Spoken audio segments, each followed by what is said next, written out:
All right, welcome back to the Resonant State, America's most popular podcast. Getting there. All right, and we're continuing again here on this fascinating journey, joined by Mr. Sean McCann with a Swapcast on Wake the Dead, and Mr. William Ramsey, of course, from William Ramsey Investigates. And I'll just do a little recap in this journey. We started out pre-Charlie Kirk, pre-Kirkian America, and we were just primarily looking at the movie The Manchurian Candidate. And then we have progressed thus far into this document, which is revelatory of, I think, to me is pretty compelling in that this shows that these plans and programs were being implemented, including the infrastructure. There was not even in World War II. There was no OSS even, right? There was no CIA. There was none of that existed. Okay. You had military, naval intelligence, I'm sure, army intelligence, whatever, but there was no CIA. There was no OSS. And everyone says, oh, CIA, Project Mockingbird. No, this is the inception with involuntary permanent subjects. What does a permanent subject mean? All right. And one last thing, I just throw this out there just because I kind of went on I'm trying to recover from my deep dive into Russ Dizdar, who's just would have been just down the road for me here in Ohio. And another guy, Wilfred Wong, right? And he is the number one investigator of SRA in England, as Russ Dizdar was, in the United States. And the one thing two things are pretty compelling. Both of them independently came to the conclusion that this is, in a sense, a movement towards a infiltration and a takeover with many, many cells. And Dizdar says the MPD, DID, whatever you choose to call it, is, well, according to him, is 99% of the time an offshoot. It's part of SRA. It is a emanation of SRA, and he's talking about 3 generations of this. So upwards of 10 million possible in the United States. And I'm throwing that out as looking at these mass shootings, right? We were going through like the number of mass shootings, which occasionally now doesn't even get on the friggin' news. I don't think frig is swear, is it? Like frigate ship. But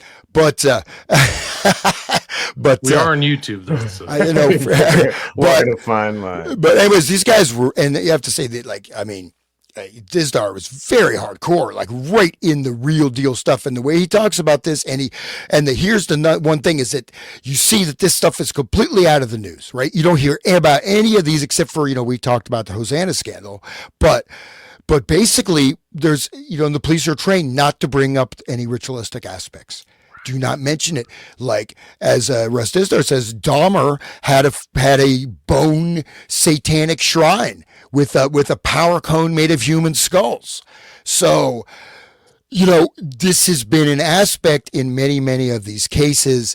And I mean, it is, hopefully it's not correct. If it is, then but anyways, it's really scary. But the other thing is that, and this is what, one last thing I'll say is that the covering up of these crimes, which Wilfred Wong, so both of them off the grid or off the map. Wilfred Wong arrested, jailed for 17 years for rescuing a girl from foster care that was being sexually abused by her father, and they had all the testimony, and the courts were going to give her back to her father. 17 years in jail, plus an additional 2 for something or other. So he's off the mat, like he's gone. And Russ Dizdar, who, seemed relatively healthy, 65 years old, just drops dead. And his wife. And his wife 2 weeks later. Right. So it was during COVID. They put them on the freaking breathing apparatus and they died, just like Rob Skiba. To me, they were all murdered. It was just covered up. It was murder by a hospital. I agree. So, yeah. I mean, the people knew. Like the stats that were out there were like, if you go on the respirator, like 80% of the people don't come off. You're gone. So, and we talked about who works at the hospitals. You know, who works in the local PTA? You know, like these people, the 10,000 sleeper cells or whatever that Russ Dizdar was talking about, are all infiltrated into all these pieces of society, parts of society where they are directing, they're doing their orders, you know. Anyway, please continue, Hans. Well, no, I mean, and that's one thing that that Wilfred Wong was talking about is he said he started this, he's done this for like 30 years, right? Kind of just like this. So he said, you know, there was a BBC documentary in the early 90s. There were squads, the social services were part of it. Now it's completely reversed. And even judges who are directly tied to occult circles and satanic circles are judging these cases, and the police infiltrated. You have the social services completely infiltrated, right?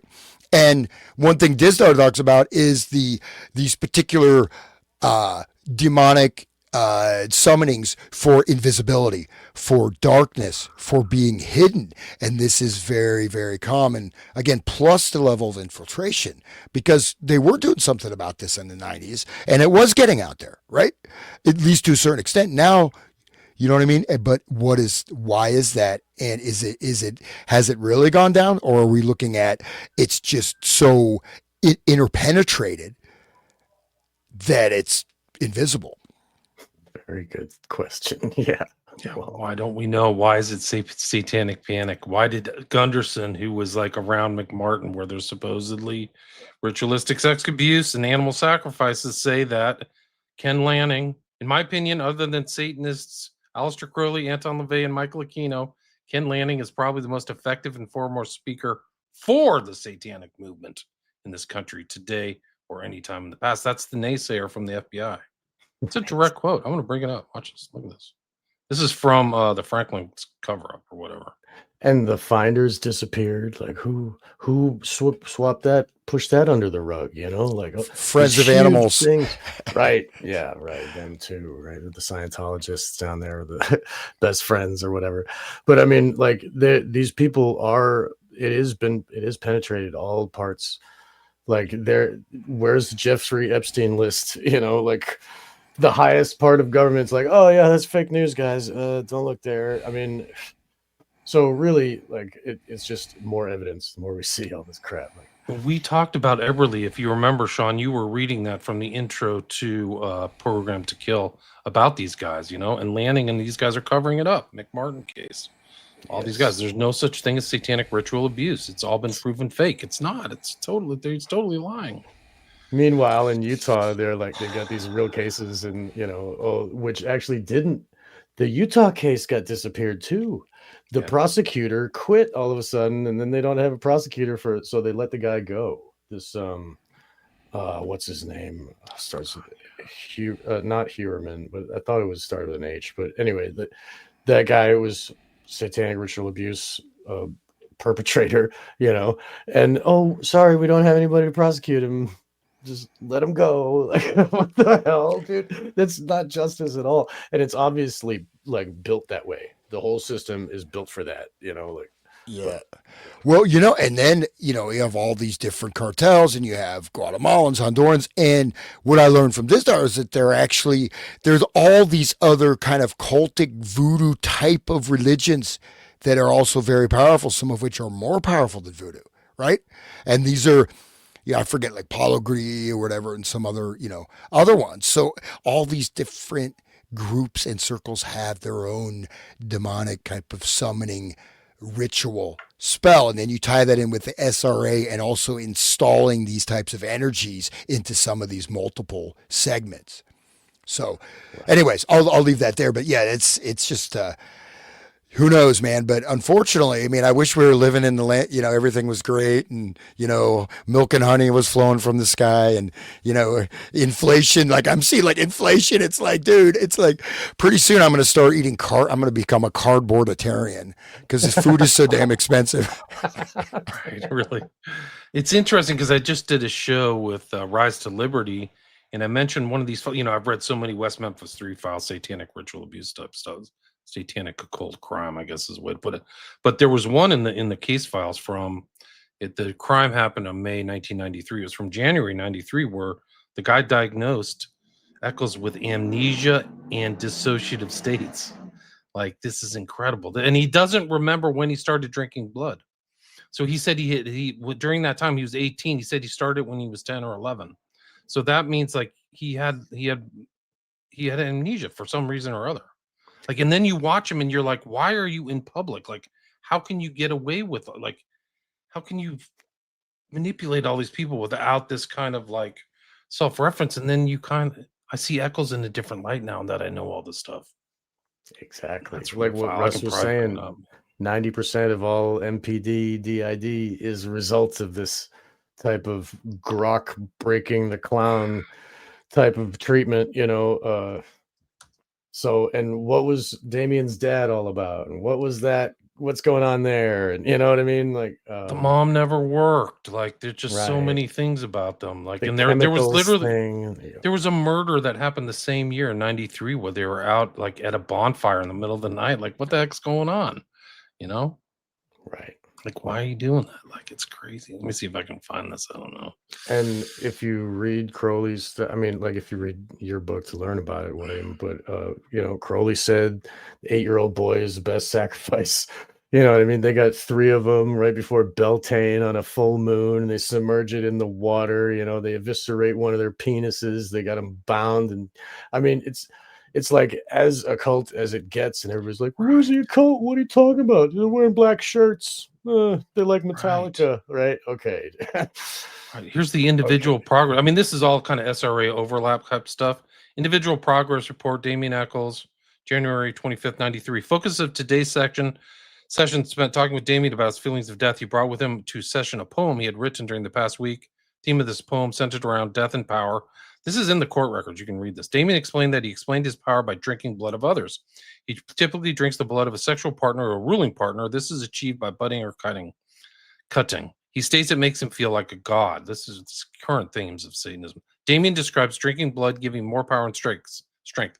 He remembers doing this as far back as age 10. He does not remember where he learned to do this. This is like amnesia. He believes there's no God. He believes that society believes there's a God because society is weak. He wants to be all powerful. There's a spirit inside him. Oh, sorry. He discussed how some of this is related to his experiences as a child. He acknowledges that some of this is related to his childhood abuse, trauma. This is like child ritual abuse. Wow. They're admitting it right here. He's admitting it. The spirit was put inside him last year. So this is like a double personality thing, right? Indicate that a month ago, the spirit decided to be part of him. When questioned how he feels about the spirit, what the difference is, he's able to relate. He feels stronger, more powerful with the spirit. He has not seen the spirit, but he does have this in addition, he reports conversations with demons and other spirits.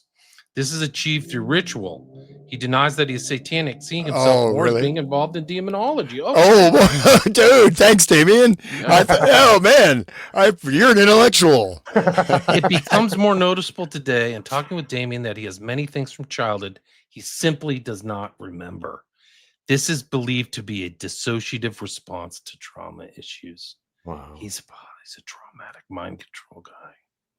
Isn't that deep, man? That's why he's out there all the time. Like he may not even remember, like Suron. Crazy. Well, have you guys seen the movie Him that just came out? Oh, No, but so gay. I could it. not finish, dude. I got 20 minutes in. I'm like, this is the grossest, gayest thing I've ever seen. Dude, when they're like, I watched it twice, bro. What are you saying? Was it streaming? Did you watch it streaming? No, I did some pirate site. Yeah, I wouldn't pay for that crap, dude. Dude, so like there's this scene. Okay, I'm just gonna say for everybody, warning everybody, right? So the dude gets accepted into this like training camp where he's training and learning how to be like tough guy.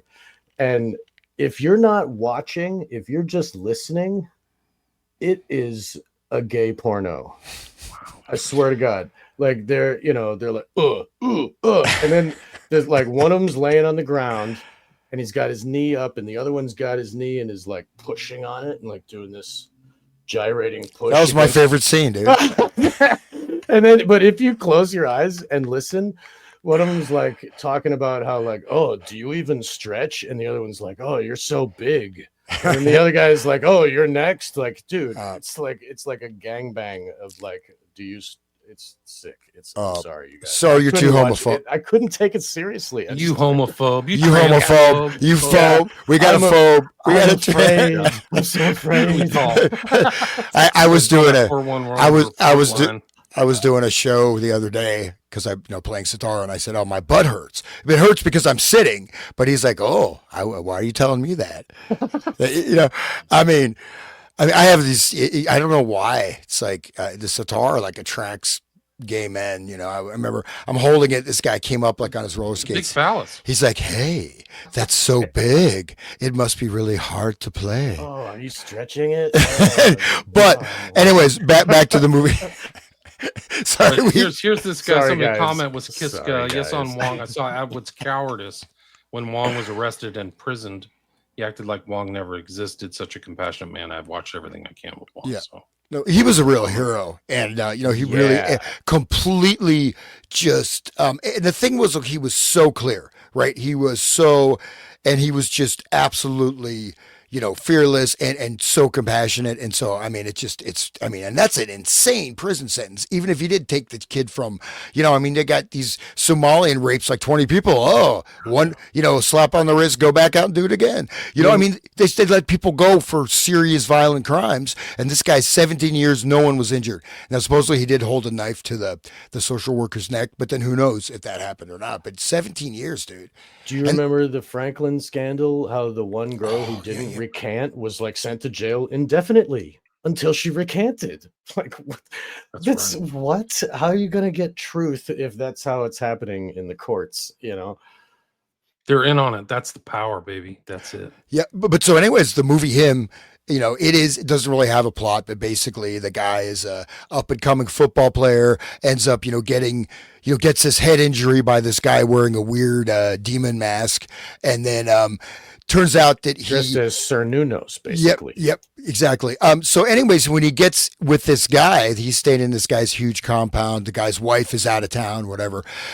Turns out his secret is blood injections. He drinks blood. He gets the blood, and then the blood goes back. They call it the GOAT, the greatest of all time, the GOAT. So it's from the original GOAT, the first greatest football player of all time. It's his blood, and they all drink it, so he has to drink it, and he gets the power from the blood. Wow. So that is the movie itself, like, it doesn't really, to me, that's kind of a mind control, working, you know what I mean? The blood is the life. Like, dude, right.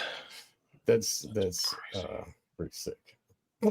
But it makes it, and the goat with the whole Freemasonry thing and the circumambulating the goat, and like the royal family has a goat in the procession when they're like anointing the king. They got this goat dressed up. Like, what is going on?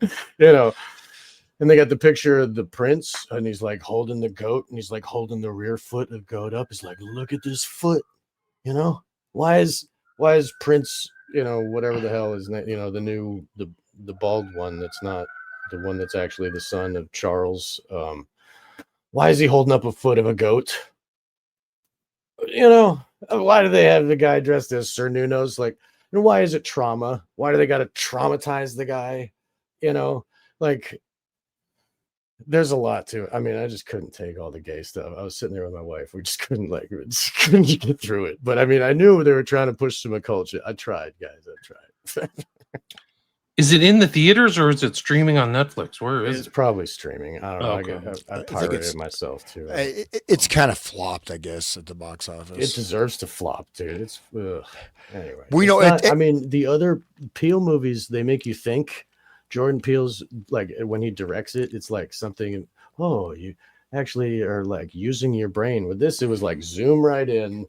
Look at this thing. It's like a MTV music video. It's like that level of like cognitive, necessities for that. Yeah. Watching that movie. Well, just to ruin the movie, so please ruin it. Yeah, but so the end of it, right? So finally, he has to have this battle, and he has to kill the other guy, the other quarterback, right? His idol.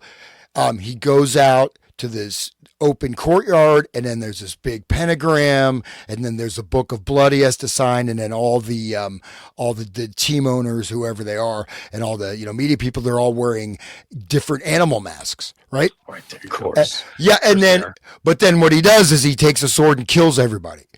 And then he just walks away. So, but then the question He's is, James T. Kirk. He fucking does. He goes against the rules. I'm sorry. well, no, but then the question is, the thing is, it's not, is he actually redeemed, or is he just now he's a killer, right? Because you know what I mean? Because he didn't, he literally kills every single person there. That was the initiation. Now he's the greatest because he kills everything. Right? Yeah. Yeah. So it doesn't imply that he's not going on that path. He just wants to get a higher level on the pyramid. Right. It's just like the gladiator becomes a good spectator, and then he survives the sport. You know what I mean? In the Roman times, like, if you put on a good show or whatever, and the people like you, then you don't get killed, and you get to do it again, and then you become the best killer. Look, I'm the killer guy. It's just like Full Metal Jacket. How can you make somebody turn into a killer? Like, oh, real good character arc there. Like, oh, he's satanic now. Whoopie-doo. He signed the book. Yeah. What does that do to the audience members too? Think about the audience members. It's like not even one sentence, dude. It's like, you just have like a log line describing a movie. That's like an incomplete sentence. It's like 3 words: drinks blood, kills him. It's just like, that's it. Signs evil book. Right. It's like there's. Yeah. All right. That's how many that's 80% of Hollywood right there. But anyway, that's the secret, guys. The secret to Hollywood. Make it gay, revealed, exposed. Have it be vampires in one sentence. Dude, the secret. Do you read The Secret? If you're not rich, Oprah says, because you don't think positively. Right. That's why she's a billionaire. That's why I have to eat cardboard. Oprah drank the blood, and she wrote in the book too, dude. Oprah part of that whole satanic panic, covering it up and shit. She had Aquino on there, and she's like, "Oh, tell me, what should the people think?" And then he goes, "Blah blah blah blah blah." She like, if you listen to my show, listen to Carrie O'Lie talk about what Fupa Winfrey is really about. Like, oh my God, she is. She's like a high priestess. High level priestess. Wow. Yeah. That would make a lot of sense. Yeah, dude. Makes perfect sense. We don't need to talk about that now. We're on YouTube. Well, nothing's happened yet. I haven't been kicked off, so we're still streaming on my free channel. So we're doing good, guys. We are masters of our own world. I am suing Oprah for using my foreskin in her face cream. So it was or maybe. Or I believe it was her. So Ellen DeGenerate had it was the other one there. But anyway. Okay. So let's not talk about foreskins here. We're getting some real serious business, right? Okay. So back to just quick recap. So sorry, listeners. Yeah. So anyways, back to the doc. Into it. This is like it's morphed into the common culture, right? So it's morphed into Satanism, into what you're watching on TV, into possibly some of these assassins. It's political assassinations. Weird things have happened, and it can be explained that some of the high strangeness of some of these characters can be explained at the genesis in the United States of this stuff. Estabrook's talking to Hoover. Perfectly capped. Absolutely. And even like if you see, and I think at some point they start referring also to inputs from media, et cetera, right? There's the implications of that there. I mean, we're talking about it. Look at cannibalism. How much, if you go through all the movies about cannibalism, there are a lot. How about all the witch movies? It's like, it's really cool to be a witch. Just be a witch. It's super cool. You know what I mean? And these things are, and then even that Dexter, and these kind of, right. So lots of inputs that is just enough to give someone a push to take that first step. Or that Damien Eccles guy who really liked Metallica, and all of a sudden he's famous just for wearing black T-shirts, right? Yeah, I think he's a public figure recently. He's written books. He's featured on Stranger Things as kind of like a heroic figure. Of course, right. The figure's based on Eccles, the guy who's in the season 4 or whatever. Oh, so the satanic payoff or whatever. But that figures. Wealth and fame, I guess. I mean, I think he has the book. He did it all, man. He killed the people, killed the children, and I'm sure he signed the book. And that's why Henry Rollins is up there like, oh, almost like love, falling over in love with this guy that who supposedly just went to jail. Why are you so All of them. famous? Yeah. You went to jail for having a black t-shirt. Why does this guy love you so much? Why does Margaret Cho want to give you money? Why does Peter Jackson, like, what the hell? Like, Right. it's weird. It's a hard one because you think at first glance this is just a natural good feeling, like, oh, these guys really have a generous spirit for this poor little guy, and then you go, oh crap, I'm in Rosemary's Baby, and all these people are witches. All of them witches, bro. No doubt, It's like dude. the horror Yes. of Rosemary realizing, Yeah. oh, Well, no, Right. it's like They Live kind of, suddenly, and Yeah. then, if you start, Dude. but just aside on Henry Rollins, right? So I remember I was out in California as a kid, I bought like Black Flag LP playing it. My mom's like, I'm whatever grade, I'm in like 5th grade, you know, and then Henry Rollins, of course, very violent, family man, killing the whole family. But great thing at moment of Henry Rollins is he has this rant, one of the punk rants, but it's like totally woke. It's hilarious because he's like, hey, the hell do you mean? Like, it's so funny, course, dude. it's so silly. It's a woke punk rant, and it's really humorous if you ever find that. Dude, but it shows punk how rock is woke now. Like, Patti Smith wants people to get the shot. Fucking, Jello Biafra tells people to get the shot. Like, it's wear a mask. Like, that's not punk rock, dude. wow. Yeah, No, so it is, like but it's if you're totally a- turned upside down. If Like, you're a yeah. depopulationist and want people dead and murdered and miserable, do you want them to take the bioweapon?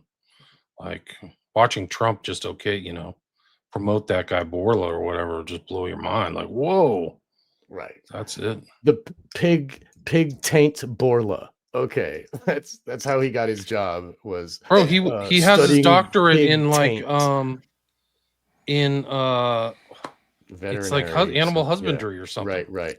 He studied how far away the genitals are from the asshole of a pig, and that's how he got promoted to the head of Pfizer. Okay. Anyway, sorry. You'll never take another shot again if you know some of this stuff. well these we things will are all be talking interrelated. about this. but- We will be talking about this not on YouTube probably in another couple weeks. With our good friend. We're going to continue with our Black Pill Digest deep dive into that whole scenario. We missed it last year, but this year we're going to be having that conversation with both of you as well. So have you guys studied the strange death around Henry Rollins? Is he dead? I didn't even know. Yeah, I'll have to. That'll be another show. I'll find my old video. See, I studied all those guys when I was doing the West Memphis 3, right, almost 15 years ago, like 2012. So, right, and it's bad. He was in Venice. He was with his roommate, and they supposedly got jumped by 2 black guys, and he luckily dodged the bullet, but the other guy got shot, and then they got away and never got busted. The people who supposedly did it. And then the father's like, I don't believe in her own story. I'll look it up. Like, it's crazy. Wow. Yeah, it's bad. It's really bad. So he was involved in the murder of another person? I didn't say that. I said that there was somebody who was murdered. Oh, wow. And supposedly the black guys did it, right? Wow. Kind of like Amanda Knox, right? Or like the other one, like the or John Benet Ramsey, like the or done it. That's what these white people do right away, man. Or the I did it. Or the swastika in New York City that was painted. Right. They got the guy. MAGA country. He's got his long forelocks and the hat and fedora and spray painting the swastika. Oops. When I made that video about Henry Rollins, man, people went just apoplectic. They were so pissed that I would even question the validity of Henry Rollins or whatever. I'm like, dude, he's supporting Eccles. Heroes are tough to break. Like, that's what, talk to Mark Devlin and he'll tell you, like, no heroes, no more. Like, if you look into any of them, they're all bad. Like, I was trying to hold on to Roger Waters for a while, and then he was like, Roger Waters said that Bill Gates is a hero. I was like, oh, there he goes. Like, no more heroes. Like, but anyway, it happened right before Eccles in '93. Look up the murder of Joe Cole, Cole. And on Reddit, it says, Henry Rollins, is any of this true? Wow. Yeah, it's bad.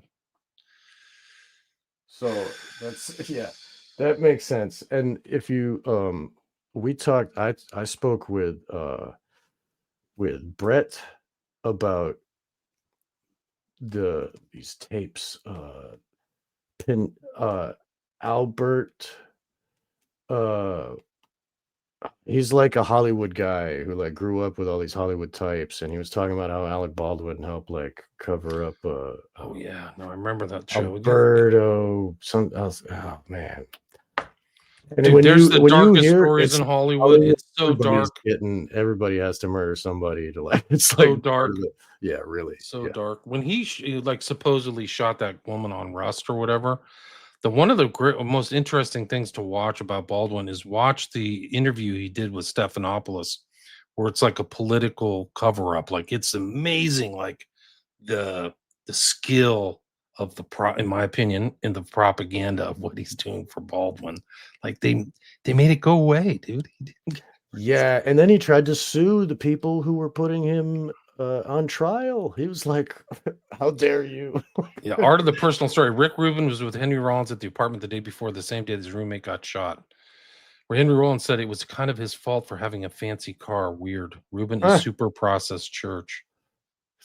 I didn't know that. It would make sense, man. I mean, Rick Rubin. I mean, who he promoted. Oh, right. You know what I mean? And super dark story. It just he's kind of a major tangent. But one thing is like, so I remember, rap. There was sort of a nice, some kind of creativity in rap. You can still kind of hear that, back, God knows, 80s, right? Suddenly gangster rap, right? And basically this genre of music, no genre of music has lasted this long, even remotely this long in American history. Okay, seriously, think about it. Like you have now 50 trap music to play in the cell house. Like they got. I mean, go ahead. No, but I'm saying like this rap and this particular style of rap, right? The gangster rap and this kind of real.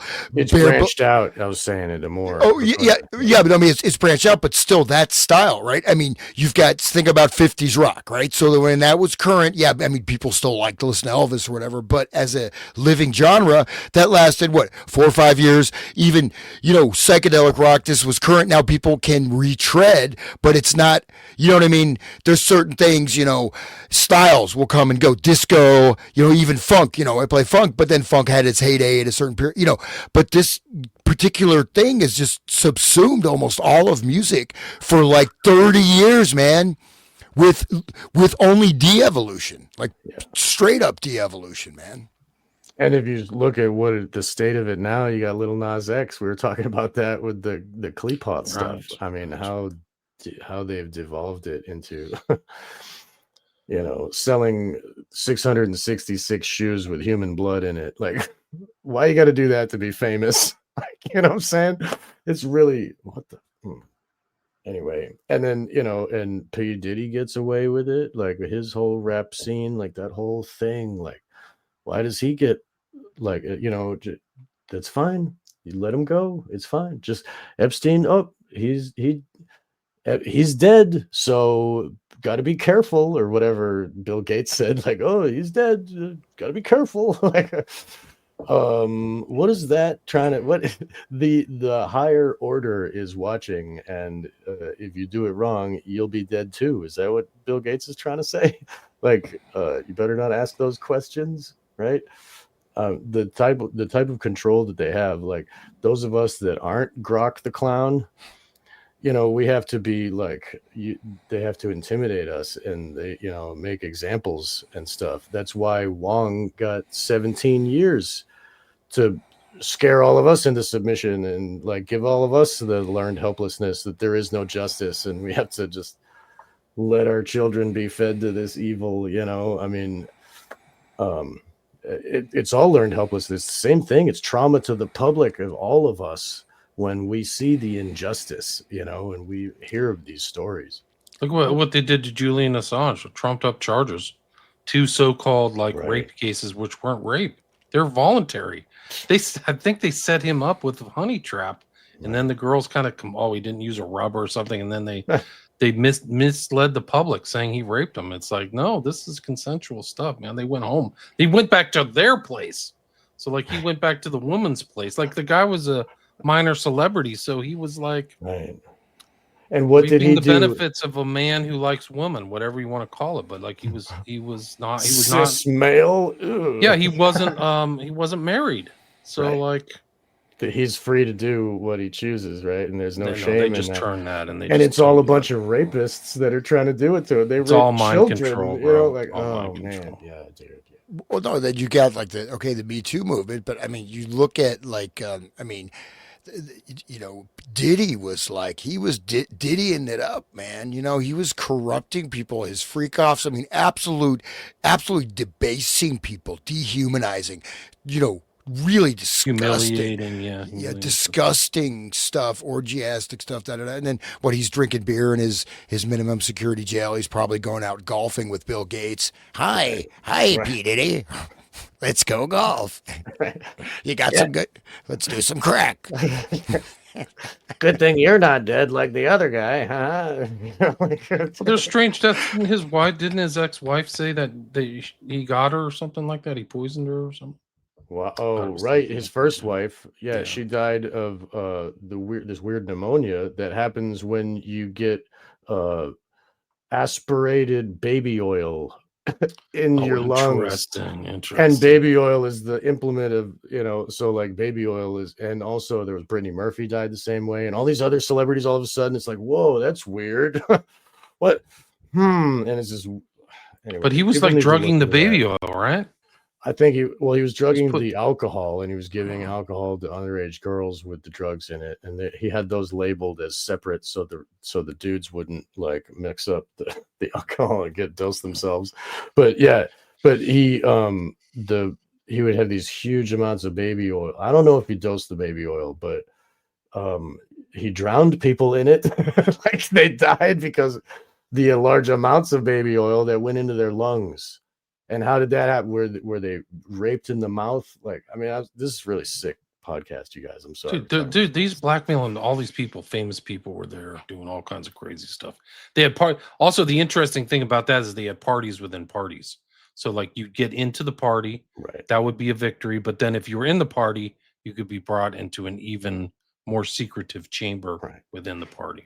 Just like if you circumambulate the goat, then you might become a Shriner and get to ride in a little car, and then you might be a Joker and get to go to the parties with all the hookers. And we just showed Hoover with the Shriner cap last time. That was my thumbnail. Yes. Yeah, there's these South African group. It's the husband-wife duo. They have lots of kind of occult stuff or whatever, but their name is escaping me. But he's talking about how he was with, I think it was like P. Diddy and like 2 or 3 of the other top rap guys, you know, and you're hanging out. It's like, hey, time now, would you like to have some sausage? We're going to oil it up. You know, and he starts making like, yeah, I'll have a bratwurst. And then he put a video on of some like, basically it's how the gay porn video is like, I'm not into this. But this was word. You're talking about the Ant-word. Yeah. So again, that's the indoctrination, right? I mean, that's the, are you willing, either are you into this or are you willing to bend over for the stars? You're willing to have a rocket go in so your rocket can go up. That's the Ace of Swords right there on Crowley's Toth deck, right? The Ace of Swords going into the crown. Like, anyway, yeah, that's some Kundalini magic, and we've been like veering way off course, guys. I don't know if you we got 40 minutes. Let's really go back in like here. Sorry, guys. Who wants to read something? We have been on this document, George Hoban Estabrooks document, where he is like, it was FOIA'd in 2017. This is from 1936 to the 70s or 80s. I think it goes a long way. Yeah. This is the correspondence between Estabrooks and the FBI. And we've been diving deep in the last like 3 episodes. We're on page 54 today. William, you picked a few good pages, and we're going to leave the reins with you. Okay. Just the thing is, like, I don't want to reread all the correspondence, but basically there's a back and forth between Estabrooks and Hoover. They're trying to set something up at Syracuse. They left off where Hoover said we're going to send somebody up to Colgate which I think is Hamilton, New York, and Esterbrook's counter offer saying, I'll send 3 subjects down and hang out in Washington, D.C. So they're trying to set stuff up. And there's this guy, Tam, who is part of like the special unit at the FBI. And he's going to be the kind of intermediary between Esterbrook's and Hoover. And we talked about the psychopathic hospital. It's mentioned here in some of these documents. But it's really like during the kind of Christmas era or the holiday era, kind of what we're in now, of 36. So they're trying to facilitate this stuff. There's back and forths. So Estabrooks is going to show up in Washington during the Christmas, like 2 weeks during Christmas, and he's going to teach whoever needs to know how to operate these 3 subjects that are unwilling, permanent, mind-controlled subjects. Right. Two males and 1 female. The males were part of the CCC. Right. Whole Civilian Conservation Corps, I think it is, right? Yeah. So that's what government. The president set up, right? Right. FDR Roosevelt set up. Yeah. Yes. Public works, basically, that, you're there, hard times, we're in a barrel, you know what I mean? Like, you're pretty poor. So that was for the people that are very desperate, actually. Right. The Dust Bowl and the Depression was like, this is right after that or during that. And it's really something else. Like, there's his own correspondence, like in his own words. This is him from Hamilton, New York. Dear Mr. Hoover, just talking about the Syracuse group. He's like talking, and this is his own handwriting. We have outlined a very careful technique with which to approach this whole matter, drugs included, and I think I may count an excellent cooperation. So we can count on excellent cooperation. Getting this underway with this Hildreth of the psychopathic staff, which they got rid of that terminology, but it's this document is just incredible. Dear Esterbrook's, like, these are direct things between the holiday visits, things like that. December 10th. I think my thing was 68 was kind of where it gets interesting. There's a back and forth. There's bad weather. Coffee can't, make it or something like that. I'm not certain if Thursday appointment. There's Western Union back in the day. That's how people sent stuff. They didn't have emails. They literally had to go to like Western Union. But the correspondence is actually kind of interesting. But Course in Hypnotism by Mr. Q-Tam. I looked him up. He was like the special laboratory guy. So he's going to receive instruction. And this is an interesting one. This is of interest to Hans. We've talked about him and other things, the cybernetic stuff and the Macy conferences. So this is page 68. Esterbrook's to Hoover. I had a very interesting interview with Mr. Coffey on the occasion of my last visit to Washington. So he'd already gone to Washington. He made 1 or 2 proposals, which seemed to me extremely interesting. I've asked Dr. Cutton's consent. That's a guy also from Colgate or whatever. To my cooperating along the lines which Mr. Coffey suggested. Dr. Cutton sees no possible objection. It appears that our examination period comes from January to February 2nd, so they're pushing it back to 37. Mr. Coffey suggested, among other things, that he and I pay a brief visit to Dr. Milton Erickson, Eloise State Hospital, Eloise, Michigan. Dr. Erickson is perhaps our best research man in this whole problem and would, where's that? Problem, and would, I know, be very pleased to cooperate. I've written Dr. Erickson to see if he will be at the hospital during this period. Should he be there, I might I suggest that we make our visit, say, the weekend of the 23rd and 24th of January. This would give us the opportunity of seeing Dr. Erickson and returning immediately to Hamilton, where I could spend the next week with the individual whom you might delegate to work here. That's Tam. During that period, this letter's suggestion is in keeping with the proposal made by Mr. Coffey. I shall be very much interested in having your reaction on my proposition concerning Dr. Shankweiler, made verbally to Mr. Coffey. Dr. Cutton, that's the head of Colgate, I think, wishes me to extend you his very best wishes, G.H.S. Esterbrook's. And who is Milton Erickson?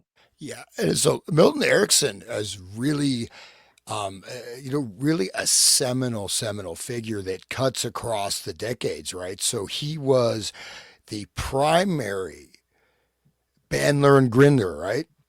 Richard Bandler out there just doing cocaine with a bunch of the CIA guys. The CIA guys would all hang out with Bandler. They'd do tons of coke, hang out at a swimming pool, and he would teach them NLP.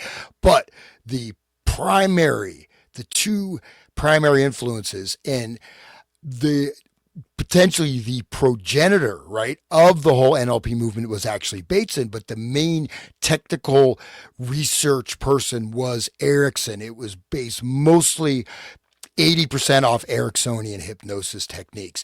And I have some of the original volumes of NLP, and they are, so you have these books like Frogs and the Princes and all these paperback things, and they're all mostly just dialogues, right? Or transcripts. This one is all scientific, these volumes, leather bound. They're all like flow charts of the brain processing written in like code, A plus B, all equations, particular equations that can be actually fed into machines too, but equations of how to, all these different things, induce trances, create these different states, create anchors, create triggers, all kinds of stuff, anything you can imagine, right? But the thing about Erickson I want to emphasize is that he was the master of inducing various degrees of hypnotic trance, right? And including like, okay, so you don't know what you're doing, you don't know where you're going, or inducing a trance, you're actually hypnotized, but you think you're normally conscious and aware. You don't even know you're hypnotized. And that's a perfect lead into where we're going to get to. Yeah, hopefully but also and he would hypnotize, like, so if I was in Ericksonian hypnosis, I would, I mentioned I had that CD box set of CDs for my friend from the pickup artist, like, Mary had a little lamb whose fleece was white as snow, or like, hey, have you ever, I really feel like it's, let's get naked. No, that's not good. Like something not like that, but embedding, hello, it's nice to see you, and it's great to be here, and so let's go find a particular way that okay, this is not, obviously I don't know Ericksonian hypnosis, but basically in a lot of times he'll talk and it won't, you ever hear some people talk and it's kind of like, almost seems kind of like, you can kind of follow what they're saying, but it's kind of not word salad, but seems kind of disjointed or whatever. Bandler is a great example of that. People even give speeches like, Bateson, you listen to Bateson's public speeches. They're like this, right? They don't get to the point. You know what I mean? But this is how they embed the Ericksonian hypnosis command lines and various triggers and things like that. So it is a subtle technique, but then you can use also physical touching, et cetera. But yeah, Erickson, very, very, very, very important. So that's my little. Founded the American Society for Clinical Hypnosis in 1957 and served as his first president. So he's at this for decades, guys. This is him in 37. This is a freaking expert. And I mean, it shows the confluence coming together of Estabrooks, Hoover, and Erickson. What's interesting though is those things like, so when in the 80s or whatever in NLP, and go to that, because I was into that literature a long time ago, way before it got people say, oh, you're using NLP, like a lot of people don't really even understand what the principles are, how it works, etc. But he is kind of like this old scholarly grandpa guy, sitting on his easy chair, and just this old guy just happens to be good at hypnosis, and all this other history is obscured, right? Especially this early history. I mean, so really just look at him as, some kind of 70s, guru, or, guy or whatever. Right. But, but they form themselves to the public that way, right, Hans? I mean, don't you think? Absolutely. And you just kind of, if it's not in the media, unless someone's going to do scholarly research, they're not going to know. It's as good as invisible. So this is without breaking the legs of Grok. Neurolinguistic programming is like subtle, and it puts you in the trance because of the cadence of the words being spoken, and you get put into an alpha state, basically like a TV set, kind of. Is that what you're... There's many different techniques. So there's a whole variety of things, and it could be much more powerful, and it could be a complete, also to the level of almost total domination and mind control as well. But primarily you're dealing with the formations of consciousness, internal, external, different modalities, and they actually have something which is quite interesting, is the eye movement stuff, right? Which Right. was EDM something. no. So this is the access, right? So if you look up and to the left, you're accessing imaginary kinesthetic. You look down to the right, you're It's doing like a memory that you actually remember or something, right? or you're either accessing a memory or accessing something externally, but you can actually Right. track, and they had these cue patterns of basically, Right. so the eye movement related to what part of your brain you're accessing or what you're experiencing. So there's a whole code with that. Supposedly this was discredited, but that's one of those things where I wonder if it actually works, right? And you can even notice it. And sometimes, certain things you can do, like if you need to do a particular type of task, you can like look in a certain direction to access a part of your brain. But you can code someone, and you can get a reading of what their subjective consciousness is doing, and this allows you to come around the back door. And also to implant things. This is called anchoring, right? You put an anchor in. Right. So put the American flag right there when you start crying at the movie, right? Yeah. Well, anchor, a lot of times anchors kidding. anchors will create a state, right? So there's a particular stimulus, then you've anchored that state in, right, with the trigger. So you can create an emotional state, you can create a psychic state, you can create a Right. mental processing And state. it anchors it to a symbol or a thought, right? Symbol, word, combination. Right. It could even just be like that teacup, right? We talked Yes, about. yeah, the thing with the spoon with the Yep, right, that's monkey paw, right, that's a classic example of that. right. He So you attended don't have- earlier conferences such as the 1942 Hosea Macy Jr. Foundation event on brain research and the 1960 Hypnosis Symposium. So he's all involved in this. His research induced amnesia, false memories, and antisocial behavior. So he knew all these techniques. We're going to find that here if we get through this document. I wanted to say, Kelly, thank you. Kelly just boosted my confidence. Oh, She said Hans just hypnotized me. But no, I mean, but notice, and even public speakers, right? And you can find this, especially in, if there's something kind of a little bit, not say off, but they're talking, and it either seems like sometimes, you could also do it by it seems like you're just either kind of rambling or else jumping around subjects or just something. And a lot of times that's where things like that will be embedded in there. A great example of this is Terrence McKenna, right? He talks like that. So Terrence McKenna, he goes on and on forever. Yeah, right. Yeah. So, yeah. Anybody want to read this? This is page 70, memorandum for the director. So this is going straight to Hoover, involving Esther Brooks and Erickson. I'll take that. Okay. Memorandum for the director.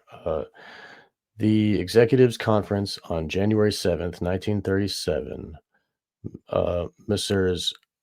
Tolson, Tam, Hintz, Quinn, Schilder being present, considered a report submitted on January 5th, 1937 by Mr. Coffey concerning a recent conference with Dr. G.H. Estabrooks with reference to the Bureau's continued study of hypnotism. Dr. Estabrooks reported his continued study of this entire subject and indicated that he had been corresponding with Dr. Erickson, now stationed at the State Psychiatric Hospital in Eloise, Michigan, who has done some startling work along these lines. That line is in quote, startling work along these lines. Dr. Estabrooks recommended that because of the inability of the Bureau to employ any of the three persons previously suggested by him. Now, these are the total slaves. Their minds can, with the flick of a finger, they do anything they're told by Estabrooks. These people are total mind control slaves. That's who he's mentioning here. Okay. With the inability of the Bureau to employ any of the three persons previously suggested by him, possibly special instruction could be afforded to Mr. W.N. Shankweiler, a present applicant for a position as special agent in the Bureau, whose file indicates that he plans to accept appointment in June of this year. Mr. Coffey did not feel that Shankweiler should be given any special study if appointed. He advised Dr. Estabrooks that the Bureau desired to keep him in touch with this matter and recommended that Mr. Quinn Tam of the Bureau's laboratory staff confer with him for about a week, and stated that efforts would be made to have Mr. Tam spend this period studying the subject of hypnotism. Dr. Estabrooks wanted Mr. Coffey to visit Dr. Erickson at Eloise, Michigan. Mr. Coffey suggested that possibly Mr. Tam could arrange this visit. The executives conference agreed with the recommendation that Mr. Quinn Tam be authorized to proceed to Hamilton, New York, to spend a period not exceeding 1 week to study the principles of hypnotism and meeting and conferring with the various members of the Syracuse group. The conference, however, was not disposed to recommend that Mr. Tam proceed with Dr. Estabrooks to Eloise, Michigan, to confer with Dr. Erickson, or to agree with Mr. Coffey's recommendation that arguments be made, if possible, to assume Dr. Estabrooks' traveling expenses from Hamilton, New York to Eloise, Michigan for this conference. The executives conference recommended, however, that the Detroit Field Division be written to conduct inquiries as to Dr. Erickson's research along these lines. So, startling work along these lines. Would you like to say something about that, or should I keep going? Eloise is a suburb of Detroit, so it's basically back when Detroit was a semi-functioning city. But I just want to call attention to there now. It looks like everything was in place to get those 3 people in DC, but to make sure they have no connection with the Bureau. Exactly. So yeah, and suddenly they just like, and again, this is happening pretty quickly. So there's nothing in between saying, okay, we can't proceed as planned. We just have to make sure that it's not connected with us. So this is right here, it looks like they already had brought them there. It's already set up, but now it's like, we couldn't do it. You know what I mean? So I think that's just, I don't know. To me, that's, it may have happened. Fishy. Maybe this is just baloney. This is a classified doc. Some of the scribblings on this doc are interesting. It shows how many people looked at it or signed off. You can see their signatures, and it goes to Tolson, and it's supposed to go, I think, to J. Edgar Hoover and all these other bigwigs at the FBI. So Clyde Tolson actually signed it, so totally involved in all this stuff. It just is just another one. They're setting up a conference. They're just notifying people. This is the 5th. There's kind of an interesting thing on this. It's basically Dr. Estabrooks stated 2 experiments have been conducted using nitrous oxide, but they were not successful in hypnotizing the subject while under the influence of the anesthetic. He attributes the failure, however, to the particular subject used, pointing out that he was a chronic alcoholic and of a very nervous temperament. Dr. Estabrooks stated that it was necessary to slow up further actual experiments for 2 reasons. 1, the extreme difficulty of him getting to Syracuse in the winter weather due to the impassable condition of the roads, and 2, the desire of the group to research a little further into existing literature before proceeding with other subjects and experiments. So it's just kind of, let's see. Estabrooks also informed me that he'd been corresponding on the subject with the Dr. Erickson. So they don't know the importance of Erickson. Maybe Erickson isn't as important yet. Now stationed at the State Psychiatric Hospital at Eloise, Michigan in Detroit, that Erickson has recently done some startling work, like you mentioned, in connection with a criminal subject who's the victim of amnesia. According to Dr. Estabrooks, Dr. Erickson was able to get the subject to recount his entire past history, including his criminal activities, all under the influence of hypnotism. And then they mentioned the 3 guys, like you mentioned, the mind control slaves. Dr. Estabrooks stated that in light of the inability of the Bureau to employ any of the 3 persons whom he previously named to be used as experimental subjects here in Washington, he had an alternate suggestion to make, namely that he would give some special instruction to Shankweiler, who is now a professor of classical literature at Colgate, and who has an application for appointment as a special agent before the Bureau. Estabrooks pointed out that Shankweiler would then have the special training in the event he enters on duty with the Bureau as a special agent. I've since examined Shankweiler's personal file, and it would appear it has been tendered an appointment as special agent and plans to accept in June of 37. Hypnotic work, further possibilities. Estabrooks apparently reconciled himself to the fact that the Bureau could not now appoint any of his devotees on the subject and was of the opinion that one of the laboratory staff could help keep in touch with the situation, particularly if he made a study of the principles of hypnotism. Employee visit him in Hamilton. Estabrooks also very anxious that I meet more with the Syracuse group.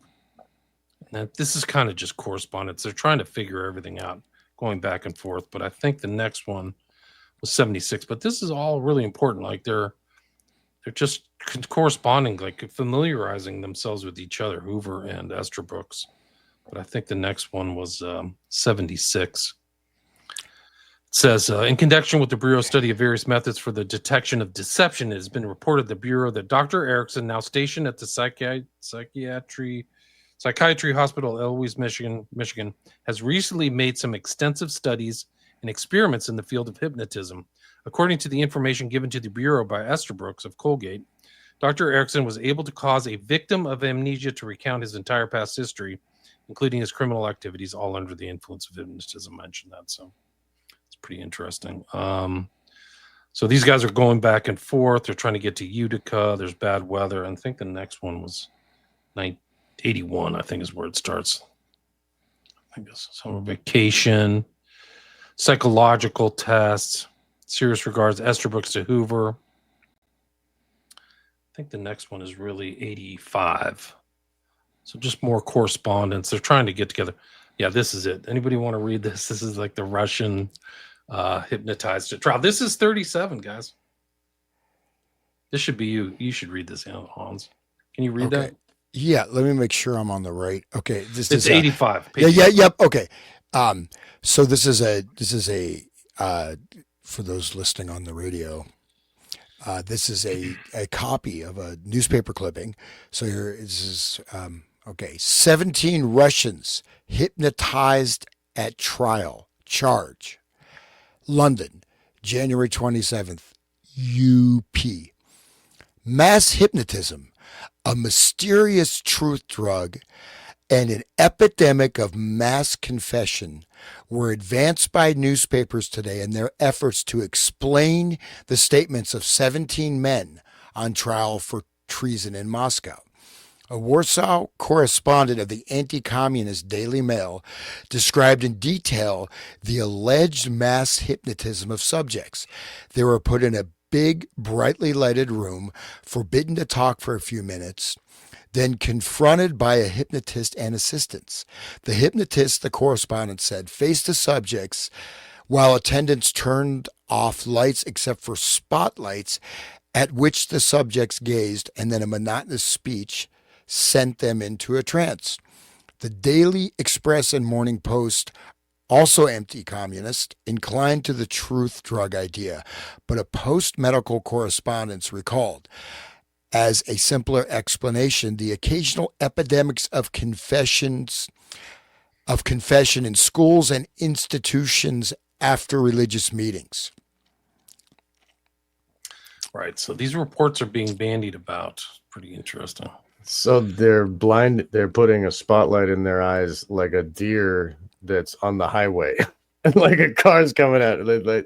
They're trying to access that type of freeze response, the dissociation, right, with the lights and this is like a rock concert. I mean, didn't Taylor Swift have everybody do that at her concert? Right. She probably had spotlights. William, could you read the next one? His handwriting's a bit tricky for me to decipher. Well, I don't know. I'm not going to, those aren't, to me, they weren't relevant when I went through them earlier. They're still kind of going back and forth. They're just trying to get up to Hamilton. I think the next one I had was 101. Another letter, Estabrooks, Hamilton, hypnotism, criminal field. I'm on page 91. That's where I'm at. And but you just see the scribblings. These are going back and forth, and all these people are getting them. They're like putting their signature on there. There's Hoover back to Estabrooks, Estabrooks to Hoover. They're talking about like summer vacation and stuff. Probably coded language, probably like, oh, maybe. I got your napkin on my pizza. All right. There's a proposed trip to Tam to go north. There's a mention of Rockefeller case, Enrique Garcia. I don't know what that is. That was the contemplated visit of Mr. Quinn and Tam to Hamilton, New York, February 37. So they're trying to arrange it. It's not happening. Mr. Tam of the technical laboratory informed me of the courteous manner which he was treated while visiting at Colgate. So we made it. That's the assistant to the FBI. And then Nathan, and then Estabrooks. Visit. I wish to thank you for listening to names. We're at the charge possible.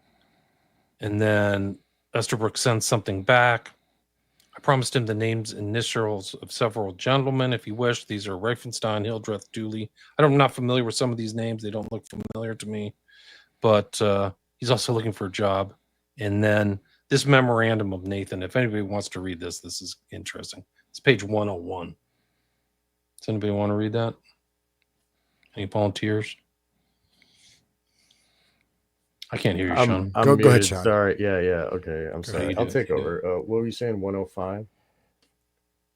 This memorandum for Mr. Nathan, March 10th. Is that what you're talking about? William? Is that? Oh, you're muted now. Okay. Yes, yeah. Thanks. That's great. All right. I'll take over. Okay. The ramifications which he is finding in the problem itself. That's probably continued from a previous page.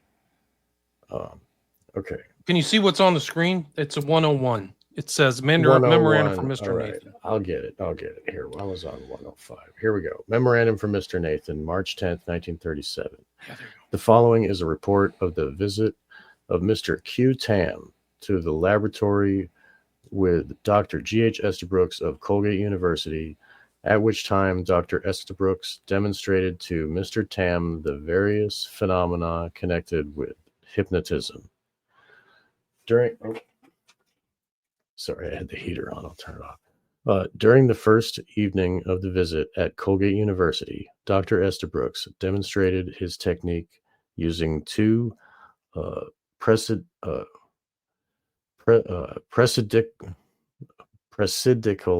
pre-medical. All right, that's an M. All right, sorry. This is a mimeograph. We're having these are hard documents to read. And it's a millennial moment. It's okay. Oh, you bastard! I'll never live that down now. Handwritten ones are impossible to read. Right, it's right. But anybody can download them and decipher them themselves. I posted it on my send us the stuff. If you have like things that we missed or anything, please send us an email. You can contact Sean or Hans or me. Yes. Send us an email. If you have any thoughts or comments or questions, we'll look at the comments here after we're done with this document. Yes. Okay, that'd be great.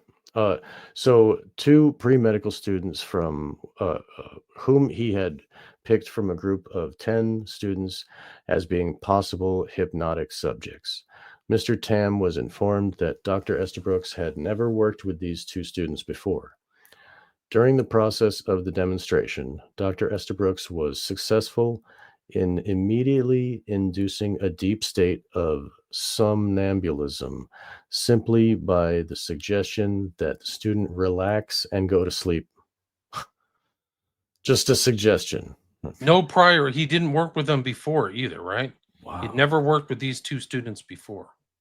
But somnambulism again means there's like sleepwalking, right? They're asleep and they're doing activities, they're following the commands while like a zombie, man. Yeah. That's a great point. That's what these people are like. They're like sleepwalkers. They get put into a somnambulistic state. So yeah, Estabrooks is this just magician that just puts people just by suggesting, okay. During the course of the experiment, Mr. Tam observed Dr. Estabrooks's method in inducing hypnosis and also ascertained from him that it is his belief that approximately 1/5 of the people in this country will make good hypnotic subjects. However, The consensus of opinion is that such a state of somnambulism is most successfully produced in people of the higher intelligence level. This is the same with all the SRA stuff, that the children have to be creative and intelligent. However, this correlation of intelligence with the ability of the person to be placed in a state of hypnosis did not follow through all the experiments which were conducted. On the second day of Mr. Tam's visit, in the company of Dr. Estabrooks, he proceeded to Syracuse University, where various doctors of the psychopathic clinic were contacted. The first of these doctors who Dr. Tam met was Dr. Marion Dooley, one of the recognized world's authorities on drugs. Dr. Dooley, during the course of conversation which Mr. Tam had with him, advised that he understood that the Michigan State Police, in their work in conjunction with a Dr. Snyder, are making extensive use of the so-called truth sera. I'm assuming that's truth serum, SERA. In connection, Dr. Dooley advised that Dr. Snyder is successfully giving injections of scopolamine and also sodium anitol in large quantities, which have previously been thought to be fatal. Does anybody know what scopolamine is? Anybody? Yes. That's a zombie drug, man. Yes. Yeah, that is the drug that's used. You know, they blow the powder on you, and then next thing you know, you're lying naked in a bed with a bunch of dudes.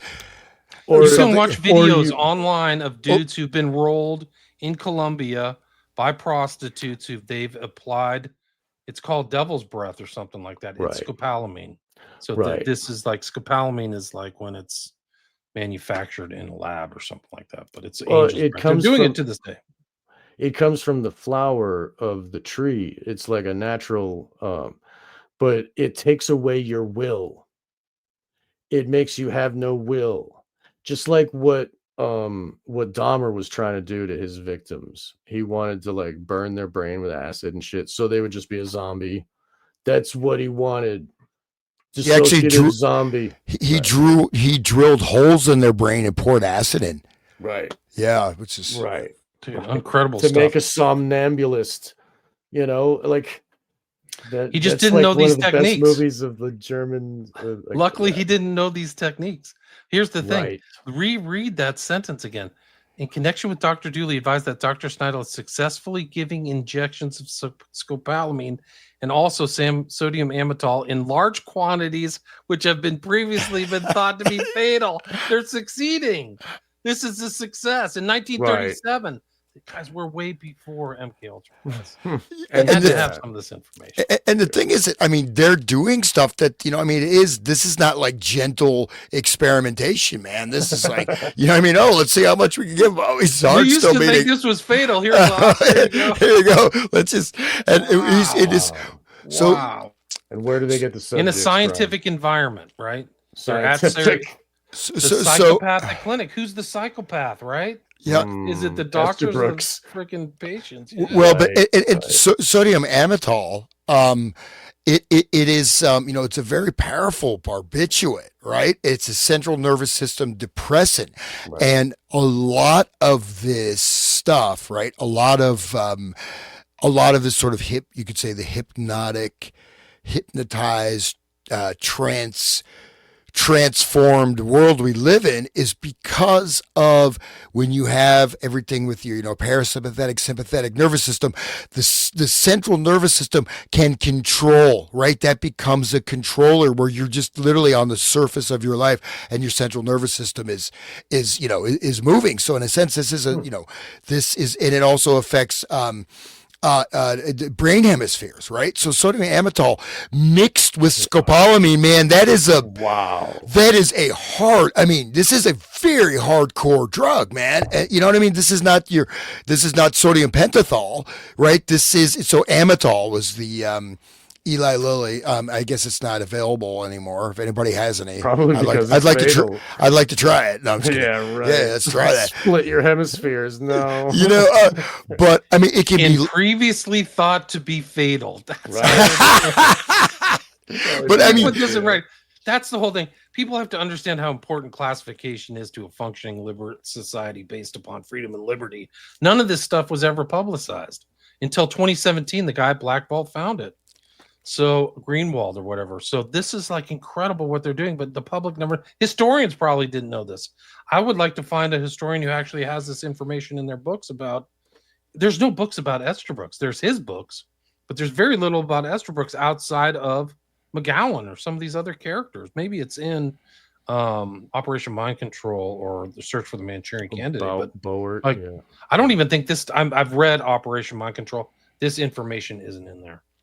Yeah. No, this, yeah. But also, sera, right? Que sera, right? So, truth sera. You know what I mean? They may be making a reference to that que sera. You know what I mean? Like, whatever will be, or, like basically, in that way, like, it's like we get to, I mean, this is a bit of a leap, but like, que sera, well, we just injected him with like this, 20 different drugs that are like, even in small doses, are incredibly powerful. Oh, he's still alive. Que sera, true sera. So I think, there may be a little, because of course they know how to spell serum. Right. And the reason they're using that word, and that's a Latin reference, right? Que sera. So I think that's indicative of also their cavalier attitude towards their subjects. But this is it. They're using hypnosis and drugs together at very early at 1937 in a clinical environment. So do you mind continuing, Sean? No, I'd be happy to. Let's see. Okay. Dr. Dooley advises that. Oh, here, let me turn off the heater 1 second. Dr. Dooley advises that he understands that Dr. Snyder of the Michigan State Police is being extremely successful in his use of the so-called truth serum. And so this is a cop doing this to people, like inject. Oh man. Okay. Yeah, finish the sentence and read it. I'm sorry. Okay, here we go. Dr. Dooley advises that he understands that Dr. Snyder of the Michigan State Police is being extremely successful in his use of the so-called truth serum, but that publication of any of the work being done has been withheld. Mr. Tam also asked Dr. Dooley about the use of oxygen, such as is being made in hospitals at the present time to reduce the air tension in special rooms. What's that about? How would that affect your consciousness if there's less oxygen? Dude, they do. I don't know. I've heard that casinos in Vegas increase oxygen. Right. It keeps, to keep you awake. more energy. Yeah. Keeps you awake. They want to induce the somnambulism. They want to make sleep. Right. Yeah. But one thing that we don't really think about, not to make people freak out, but let's just be totally paranoid. We got the black awakening is coming. We got all these cells of chosen ones, mind-controlled assassins ready to wake up at any moment. But the black flame. But with scents, right? Smells, like that's something also they use. I mean, because also inhaled drugs, right? But very small particle content in atmospheres, in schools, in shopping places. Like sometimes you notice like kind of and Fitch. Like weird smells, but you also have the memory that's like an NLP thing, right? Triggering, but also who knows, like some of these drugs or things like that just being put, into the air conditioning or whatever. Or into the police interrogation room. What, the police are doing this? Like, I don't like this, I'm saying anyway. Dude, they're thinking about it. That's what's crazy. Right. So, okay. I'm just glad Damien Eccles isn't a Satanist. I feel. Right. He just likes the moon. It's satanic panic, guys. It's satanic panic. Stop panicking. Stop panicking. I'm a demonologist. Theorist. Yeah, I'm just a conspiracy theorist, I guess. Stop engaging in satanic panic, conspiracy theorist. Are you crazy? I better go to work and believe the TV. Yeah. How could you doubt the FBI story in anything? Right. Tyler Right. Robinson killed Charlie Kirk with a 30-06. And the bullet disappeared. It exploded his heart, but it's not there. We can't Exploded his find heart. it. It stopped at his spine. Right. And then it bounced his heart and went back up. And it's like a magic bullet. It's like incredible. Magic bullet. They're trying to pull that. You guys are asking way too many questions. Again. You know? Go huff some oxygen and some scopolamine and shut up. That might be fun, actually. Here we go. Okay, moving on. So in this connection, Dr. Dooley, reduce the air tension in special rooms, right? In this connection, Dr. Dooley advised that the use of oxygen in this form produces a mild state of intoxication and is used in a great number of dementia praecox is what it's called. I think that's what they called it. Cases. Okay, so that's like a Latin term for a judicial thing. Alzheimer's. Basically Alzheimer's. Oh, I see. My grandmother had that. Yeah. So okay. It produces a mild state of intoxication and is used in a great number of dementia praecox cases to reduce the resistance of the person to being to reduce the resistance of the person so being treated. People that with dementia can fight the doctors. It's really sad sometimes to see what happens. In being Dr. Dooley's opinion that the use of oxygen in this form places the patient in such a position that their resistance is at a low ebb. That's convenient for the controllers. Okay. After the conference, as set out above, Mr. Tam had a conference with Dr. E.C. Reifenstein, Jr. and a Dr. Hildreth. Dr. Reifenstein is the intern in the hospital conducted by the Psychopathic Clinic of Syracuse University and has had a good deal of experience in hypnosis, having taken training under Professor Wells, formerly of Syracuse University, and recognized at one time as one of the world's foremost authorities on hypnosis. Dr. Reifenstein had been contacted by Dr. Estabrooks for the purpose of conducting experiments in making use of drugs, and has been working in this connection with Dr. Hildreth, although a great deal of experiments have not been made. It is Mr. Tam's opinion that Dr. Reifenstein is scientifically sound and is a type of person who has an extremely analytical mind. He seems to be very enthusiastic about the experiments to be conducted in line with ascertaining the various phases of hypnosis and has done an extremely large amount of reading on this subject. Dr. Reifenstein, if his enthusiasm remains at this point, which it is at the present time, would undoubtedly produce results that would be very indicative of how far the subject of hypnosis can be used and just what type of reaction can be expected from a person who is under the influence of drugs. This is in 1937. So we talked about before, LSD was first synthesized in 1937, and then it was like famously put on the map in 1943. And we remember what happened with the whole drugs. We talk about it with Hans all the time. So anyway, Dr. Reifenstein. Oh, is enthused. Okay. However, Mr. Tam reports that due to the approach which Dr. Reifenstein is making to this problem, due to the type of person which he is, while extremely energetic and wanting to arrive at a successful conclusion, his analytical, scientific mind has broken the problem down into so many phases that it could not possibly be finished by less than 20 years research at the rate in which the problem is progressing at this present time. Incredible, right? They see this as this almost Everest-sized mountain to scale, right? It is, though. I mean, Yeah, you're right. and they did put that much effort into it, really. I mean, They how sure much? did. They Yeah. sure did.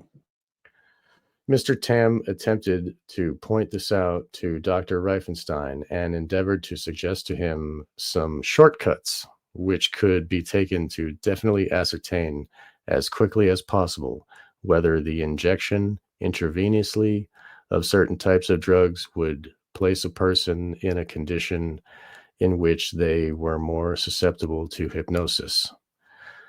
In this connection, Dr. Reifenstein had come across in the literature a book entitled Hypnosis, written in Germany by two psychologists named Dr. Schilder and Otto Kauders, in which it was revealed that these two men had done extensive work in the use of drugs in connection with hypnosis and had decided that probably the best of the drugs to use would be a derivative of barbuteric acid, which can be used in a fast-acting form and injected either intravenously or given orally. Does anybody know what barbuteric acid is? I'm looking it up right now. According to Wikipedia, it is a barbiturate or something. odorless powder soluble in water. It's the parent compound of barbiturate drugs. It's first synthesized by Adolf von Bayer. So, but it's interesting. This is kind of the cross-pollination of this hypnosis research in the 30s, pre-World War II, right? Right. So the Germans, Germany, right? Yeah, and they were also doing the. I mean, Pfizer comes from, okay, we don't need this document is incredible, bro. This is like early history. Wow. Okay. So this drug will place a person under its effects and completely out for a period of 15 minutes. Then, in addition, they will have a half hour in which they are extremely sleepy while the effect of the drug is wearing off. Mr. Tam suggested to Dr. Reifenstein that if material were available, it might be a good idea to experiment first with this drug due to the fact that the literature reflects that it would probably be the most successful drug to use. To give an idea as to the breakdown which Dr. Reifenstein has made of the problem, Mr. Tam reports that the following outline has been prepared by Dr. Reifenstein and then broken up again into 70 some different sections. That's how big the problem was, right? He just said before, more than 20 years research at the rate in which the problem is progressing. So the resources that they've applied, it'll take 20 years to go through. That was the size of the problem they were looking at. So I'll be back in a couple of minutes. You guys just keep reading. Okay. I would just increase the amount of money and just make it faster, right? Yeah, go ahead. I think maybe this thing goes super long in detail, just the rest of this letter. Maybe you hit that Erickson PowerPoint that he has. That sounds good. Yeah, I think that might be interesting, but should we wait for him? Yeah, no, we'll wait. But man, he's got the PowerPoint. But I thought he sent it already. I was going to open it up. But I do have to tell you, man, that I mean, the Rust Izzar guy's just he was hardcore, man. I'm so glad you're listening to him. Like, holy shit, dude, it's so important. I'll tell you the truth. Like, I'd come across that some years ago, and it was too far. I was like, dude, this is like, it's hard to get. It's hard, and he's so like religiously Christian. Yeah. It's like hard sometimes for my brain to absorb because of my own problems with it, but I mean, I have the same, my heart is in my will is aligned with his, even though he speaks in a different language. He is very scientific and he's getting evidence of what's happening and speaking his ideas. It's very interesting. Well, everybody should hear it. But he knows. I mean, he's very advanced spiritually in terms of knowing all all the realms, all the different types of energies, all the all these different things. So he very much is right there in where this is not. It's not. what do you call it, a dog and pony show, right? I mean, he is there Real with the actual trenches. energies, and he's in that level of where he's operating within these actual, spaces, right? The Exactly. non-physical stuff, and he gets that, says the spirit of God, the spirit of Christ, and all this stuff. But but then he's talking about all the millions, also the non-physical entities that are there, right? And then this is maybe a Yes. tangent. If we tie this into our kilowatt stuff, oh my God, whoa! Then that's like I didn't even really want to entertain that, but if you dial that in with this level, then not only does it really make sense, but then it's like you can see, oh, It's happening. it's happening, but then it's You more see like, it happening. no, but he's saying like there's the SRA people, right? They're called the chosen ones Yes. because they have all these different abilities, and then they have Right. certain. They're like a butterfly. They're so much better than the worm they used to be, right? Well, no, but then they can speak different languages. They can have a cover personality. Then they can have personalities that know ancient Twilight languages, that know summoning, that are high level priests. They have different other Actual demons inside the grid, right, inside the right, the matrix of the brain. Yeah, the programming matrix, which Yes. Greenbaum talked about, right? Was the that using the Kabbalah with, then you have break that into the different squares. Right. Look And at so- Laura Worley with the internal tree that she talks about. The Kleepoth tree is the main structure of all SRA, like the Kabbalah tree, she calls it. But I mean, you and I know the Kleepoth tree is connected, the same, it's the reflection of the same tree, but anyway, yeah, she talks about Laura Worley. She just wrote a new book. I want to get her on the show again. She's been on my show, and she talks about how the tree is part of the internal grid. That is the structure that the rest of it is all hung upon. Like the Alice in Wonderland stuff is just taken and then placed on top of this other older internal structure, which is the main,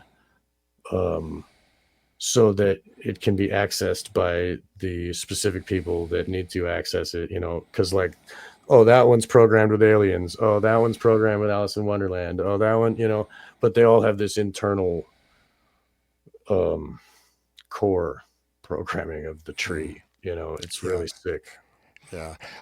Hey, William, my suggestion was, because this is a pretty extensive, the rest of this document, would you be interested in hitting that Erickson Sure. PowerPoint you found? Because I think that seemed really fascinating. So, did you guys get to just where it started, general outline of problems of hypnosis? Yeah. Okay, so then we can just pick that up last time. Let's go to Erickson stuff. Come on, computer, what are you doing? Okay. Don't want to share that.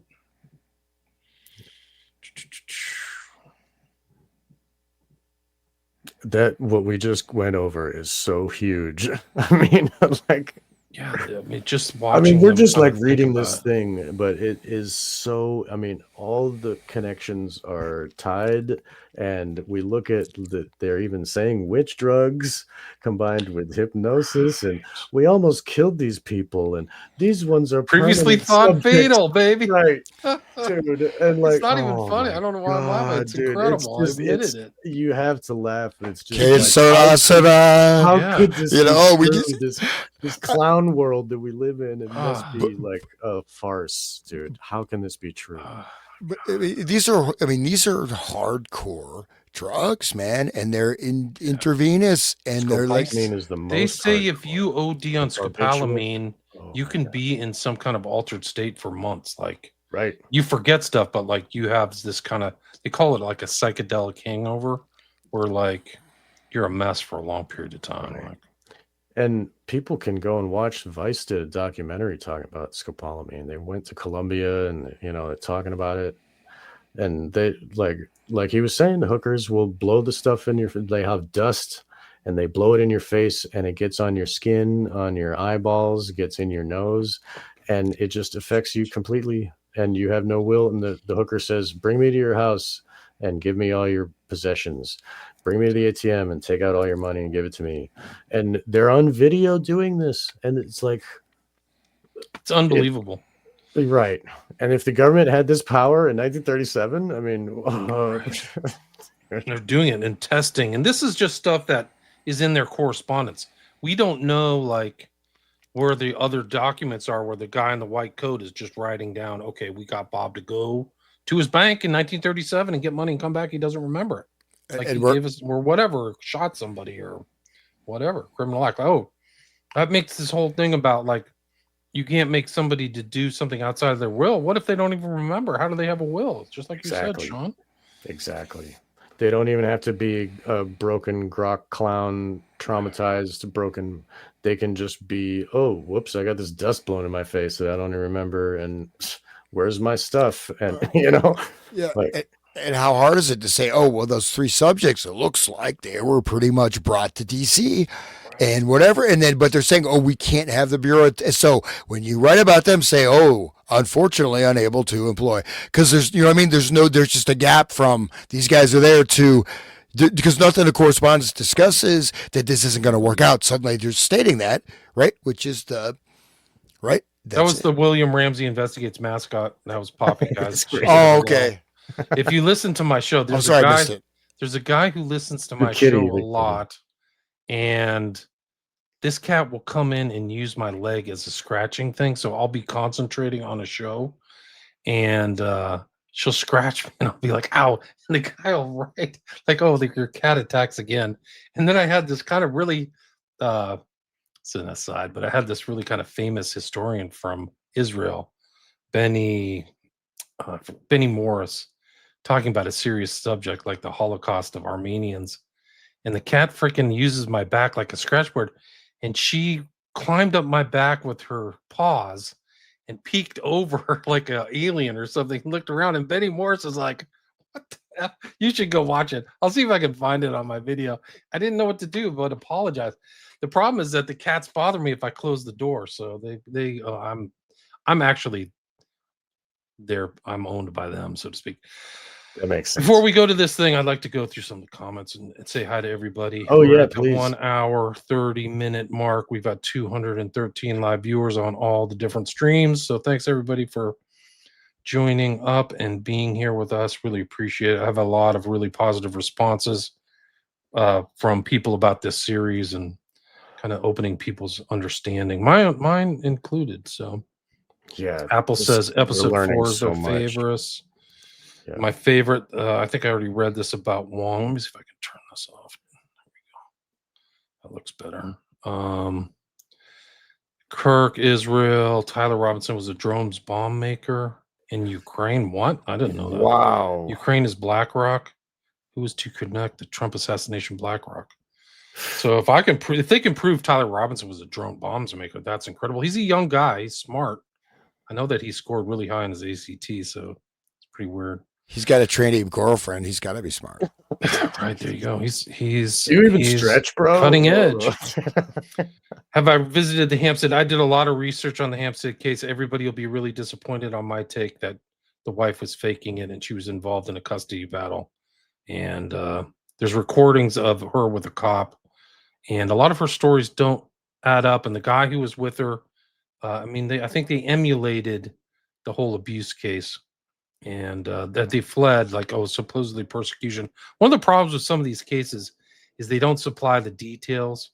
And in that case, some of the details don't make sense. The tubes and going to fast food restaurants and swim zones and putting babies through the, FedEx and stuff like that. They don't seem plausible to me. She also talked, the mother, also, in my opinion, he made the snuff films, and she's from Russia, and she just was talking like Max Spears kind of conspiracy smack, and so I didn't find that Hampstead's case story all that believable.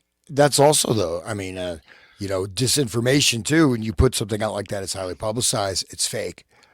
You know what I mean? That you've just discredited everything. Why is it that thing? Yeah, right. It poisons the well. Right. Yeah. Right. Has anybody searched mysterious deaths from the Utah morgue? Witness start falling like leaves. Yeah, well, they're saying really heavy duty stuff regarding Kirk, the assassination. neutralize Tucker Carlson and things.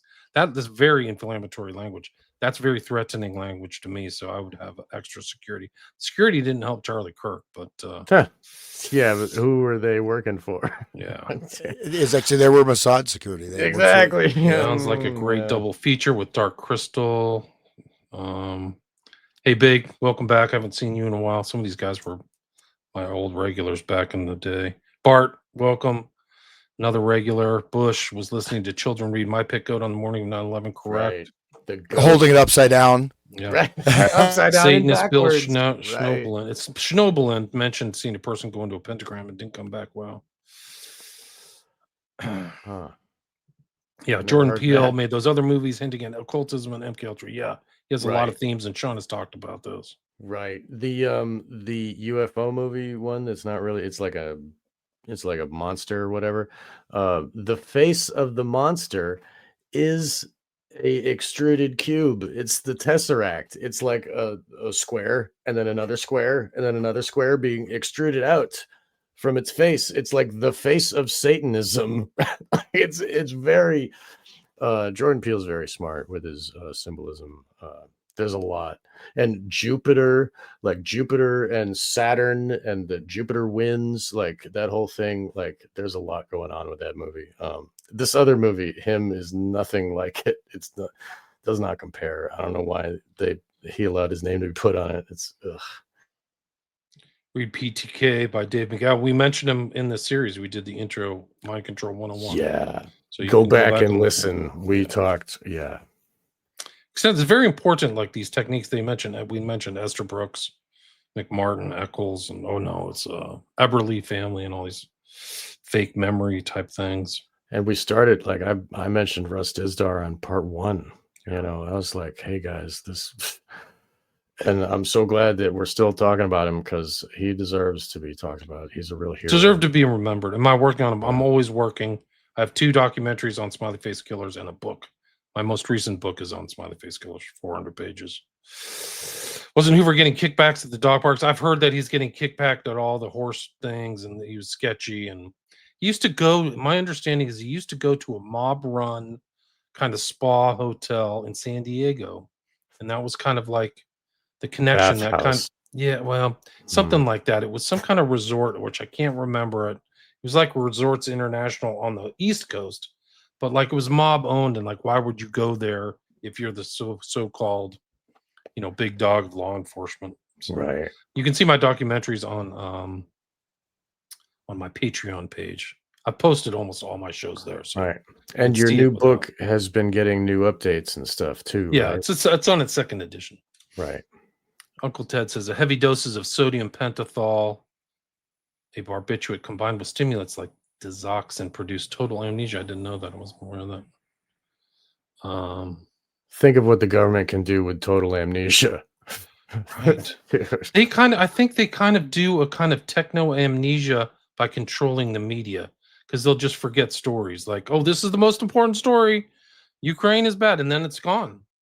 And then like, it's almost like the whole mental field of the human beings is stripped. Like, whoa, hold on. What is that story? No, history, it's really compressed, right? And then you get, very short, historical stuff. They're just like certain events. You know what I mean? It's like one of those cartoon maps of Disney World or whatever. Tomorrowland. Mr. Toad's Wild Ride, and that's like it's that level of a mental model of history, and you just basically move, like there's basically certain types of events or situations.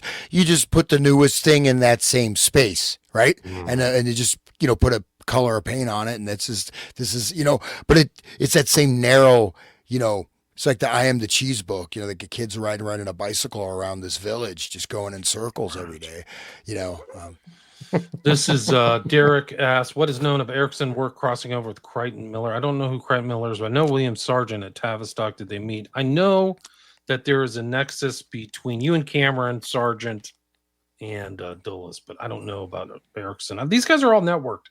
Like I said earlier, he was the head of like the hypnosis forums and Macy's, and all those guys like Hans knows about. They're all there. So Esther Brooks is from Oxford, man. So he was part of those circles, right? You know, Of course. Right. And you have the Cambridge Circle and all that. So these were, you know, these different social clubs, you know, in England, and especially with universities and other types of things, are very, very powerful. I mean, Rings within rings. Yep. Right. Like this, the Society for Psychical Research, you know, I mentioned that last week, you know, and that's also very, very important, because that was directly became the Fabian Socialist Society. It literally morphed out of the Center for Psychical Research. wow. The wolves in sheep's clothing, literally. Yeah. We know they were giving Bundy drugs. I'm not aware of that, Uncle Ted. If you know, add more to the chat. I didn't know that he was taking heavy drugs. I know he used to get drunk before he went and killed people, but I didn't know if he was doing drugs. So. He was he's another Ohio guy. I have interviewed Bart Sibrel twice. I interviewed him before Joe Rogan. You can just go through to any podcast thing, Podcast Addict, Spotify, Spreaker, and just type in Sibrel, Sibrel. He's on there. Bart Sibrel, yeah. Altered State, yeah, that's the whole point of this whole thing, is we're working up to these guys. They all looked in an altered state, and a lot of them did. I mean, Chapman's obvious, and so is Sirhan. And they stayed and waited to be arrested. Yeah.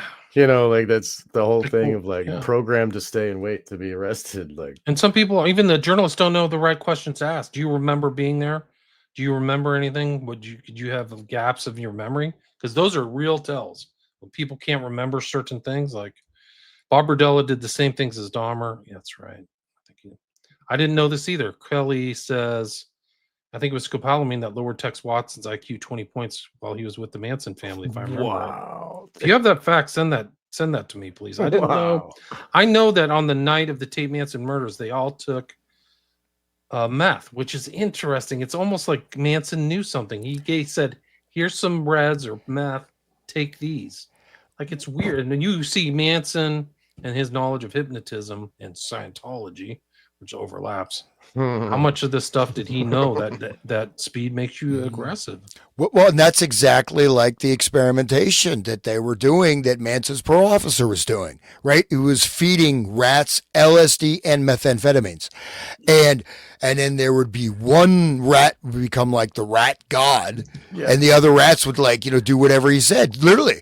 I mean, we showed that on one of our shows, right? Yeah, we talked about that, right? And so you know, the whole summer the video. And the people were taking, dude, there was a huge meth thing in California right at the late end of the 60s. Huge meth epidemic. And we all know the bikers were pushing the meth, and the Grateful Dead had a biker as their lead singer, right? And they were out there pushing the meth in the concerts right along with the LSD, you know. And the methamphetamine, we all know.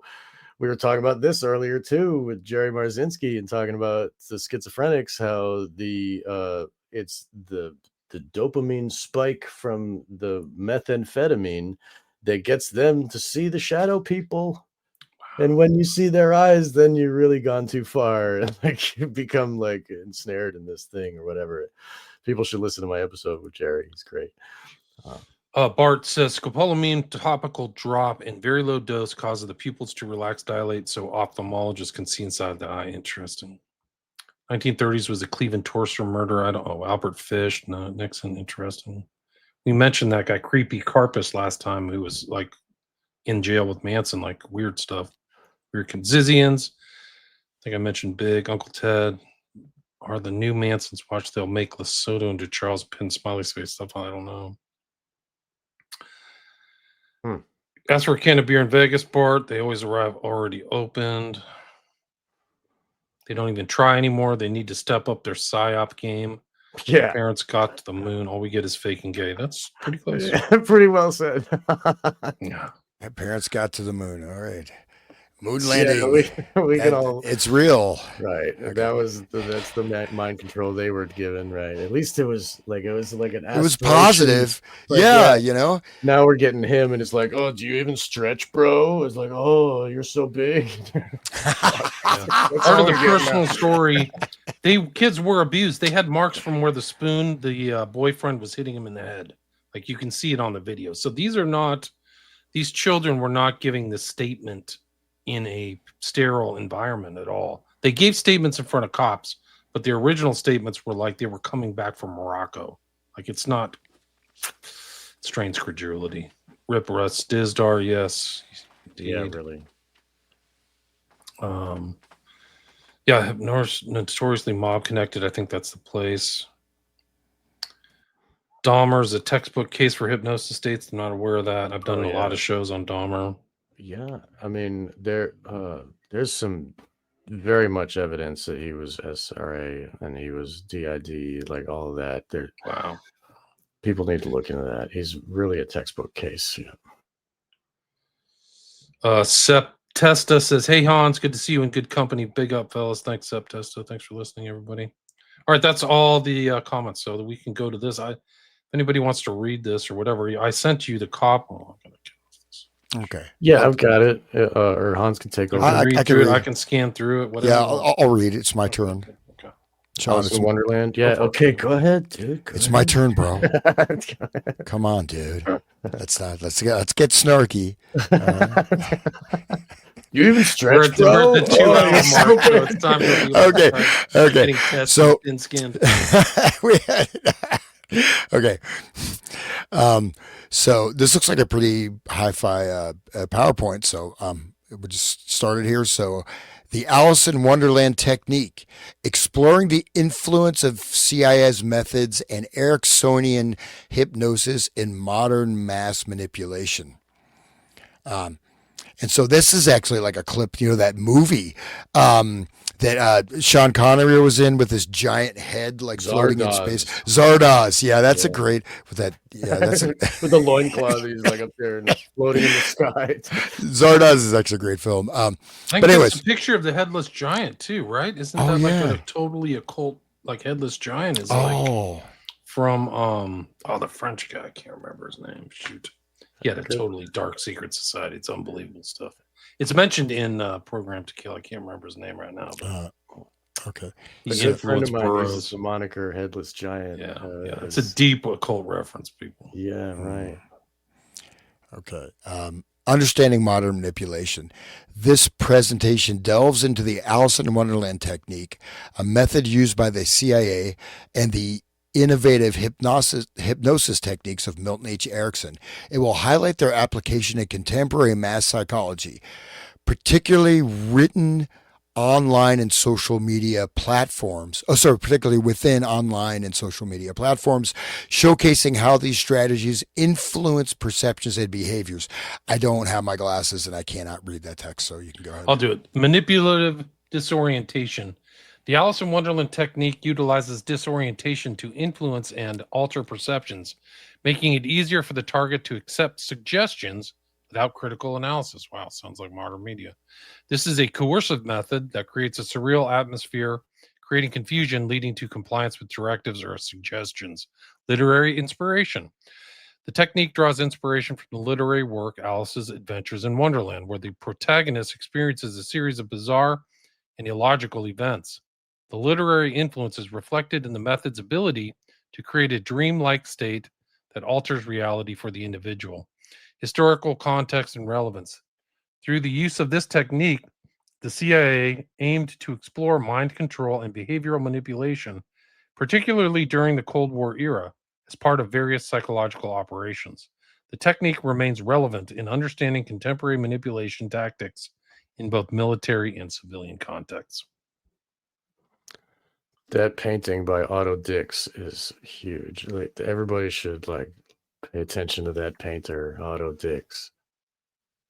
Why is it huge? I don't know. He's German. He was a German soldier in World War I, and he was a painter during World War II, and he depicted the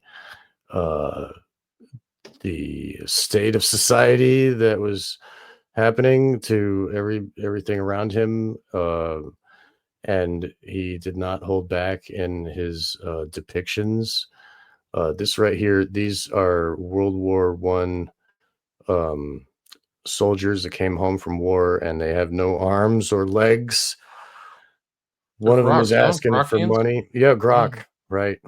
and one of them is asking for money. He's real sad. The other one is wearing a business tie, but he's still on a skateboard, like going through town in the city, like, oh, gotta go on my skateboard. And he's wearing a nice like suit.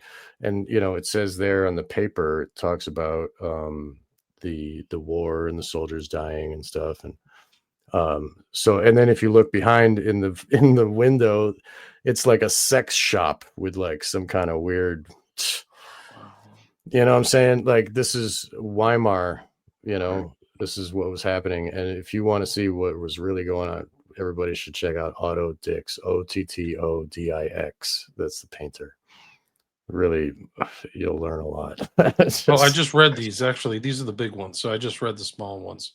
So we just went through that. Manipulative disorientation, literary inspiration, historical context, and relevance. Okay.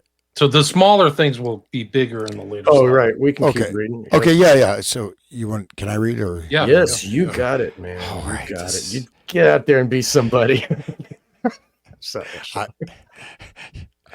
I'm a millennial. Yeah. Right.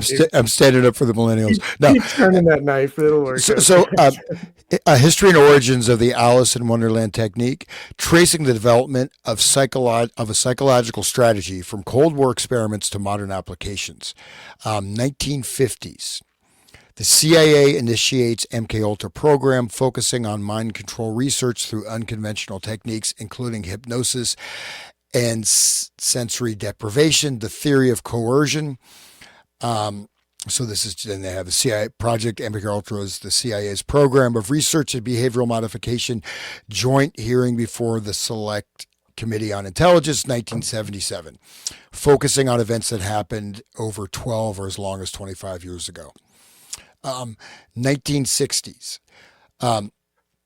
The Alice in Wonderland technique is formalized as a method for creating disorientation and manipulating perceptions in subjects. CIA Kubrick counterintelligence interrogations. Kubark is a pseudonym for the CIA. So they have like a Kubark assassination. Okay. Kubark counterintelligence interrogation, July 1963. Released January 25th, released February 25th. I cursed myself. Released July 1963. There was released February 25th, 2014. 1970s. These techniques developed under MKUltra, including the Alice in Wonderland technique, began to influence wider psychological practices and military strategies. In Chapter 18 of the Handbook of Investigative Hypnosis, entitled Additional Induction Techniques, Direct and Indirect, Reiser includes a lengthy section on Ericksonian's naturalistic induction techniques that was taken from Erickson's article published in the American Journal of Clinical Hypnosis, 1958, Volume 1, pages 3 through 8. He also discusses Erickson's indirect rehearsal observation and pantomime techniques. The bibliography includes 7 citations from Erickson's writings and a citation of personal correspondence in 1978. The book includes transcripts of a hypnosis session and sketches made by artists of witnesses under hypnosis. Go ahead. Please continue. Must be interesting to see the art of someone under hypnosis and like how you can control that. Like that's right brain actions. It must be interesting to see. Yeah. Yeah, and we could maybe look at some of these specific techniques too, that he mentioned, the pantomime and observation technique. But anyways, continuing. History and origin of the Alice in Wonderland technique, tracing the development of a psychological strategy from Cold War experiments to modern applications. Okay. Innovative approaches to hypnosis by Milton H. Erickson. Milton H. Erickson revolutionized hypnosis by emphasizing the use of the unconscious mind as a powerful tool for personal transformation. His methods prioritize indirect suggestion and storytelling, which engage clients' receptiveness to change and healing. So, and the key principles of his hypnosis. So indirect suggestion. Indirect suggestion involves subtly giving a subject's thoughts and behaviors without direct commands. I'll read that again. Indirect suggestion involves subtly guiding a subject's thoughts and behaviors without direct commands, enabling them to arrive at their own conclusions and insights. This method respects the autonomy of the individual and fosters a deeper connection to the therapeutic process.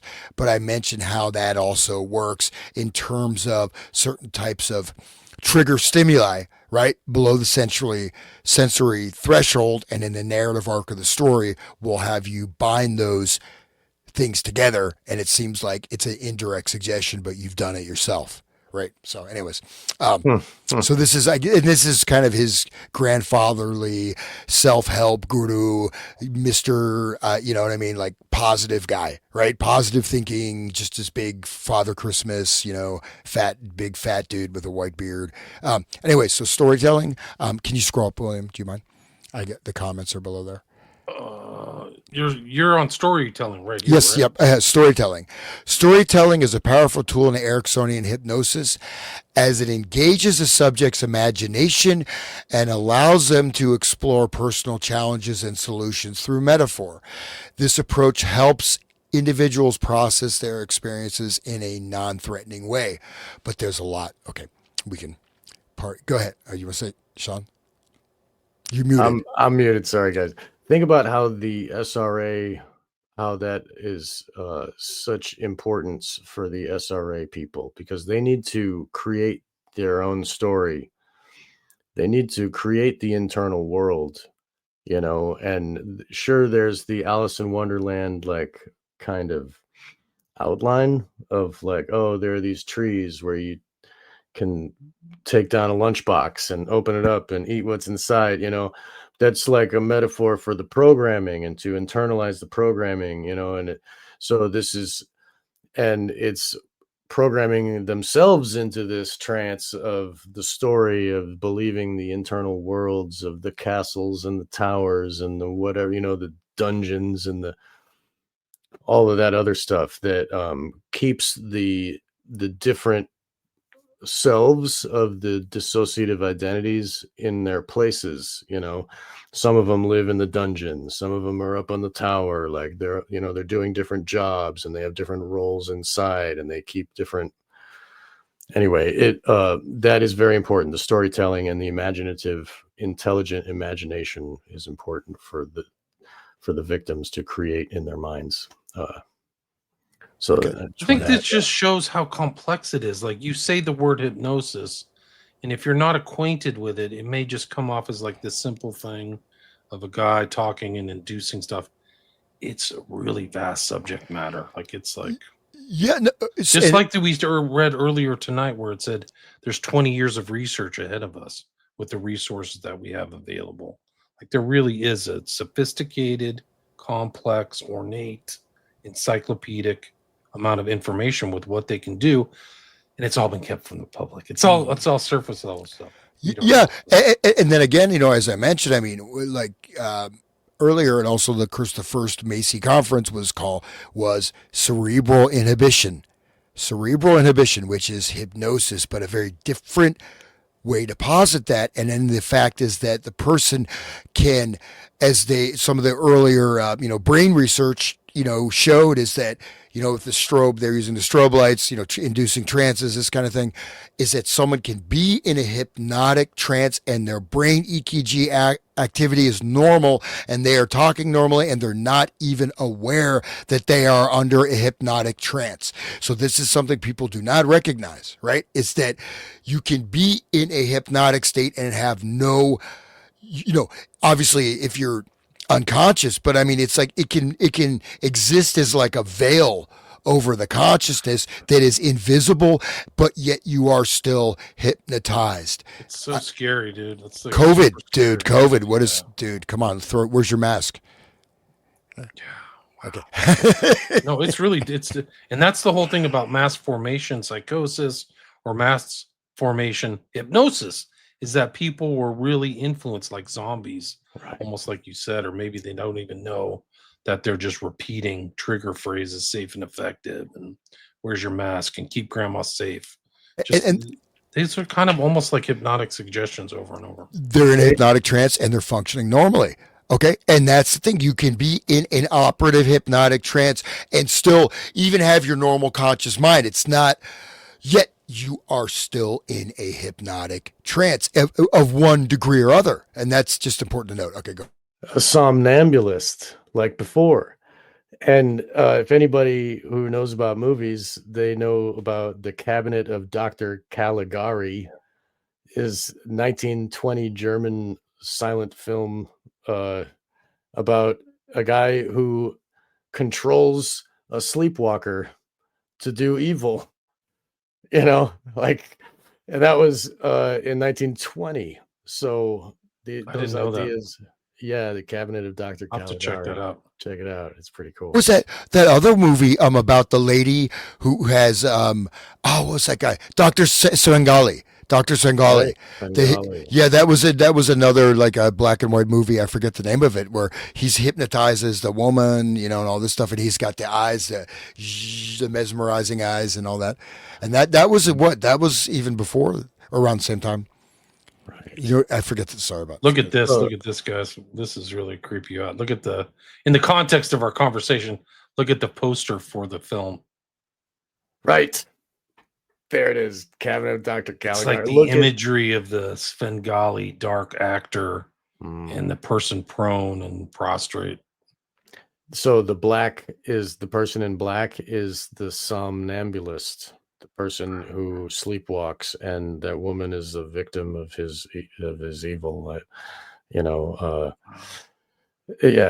Didn't know that.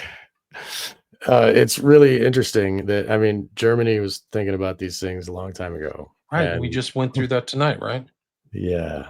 There was the. This is almost like the same visual from the thing we just watched, right?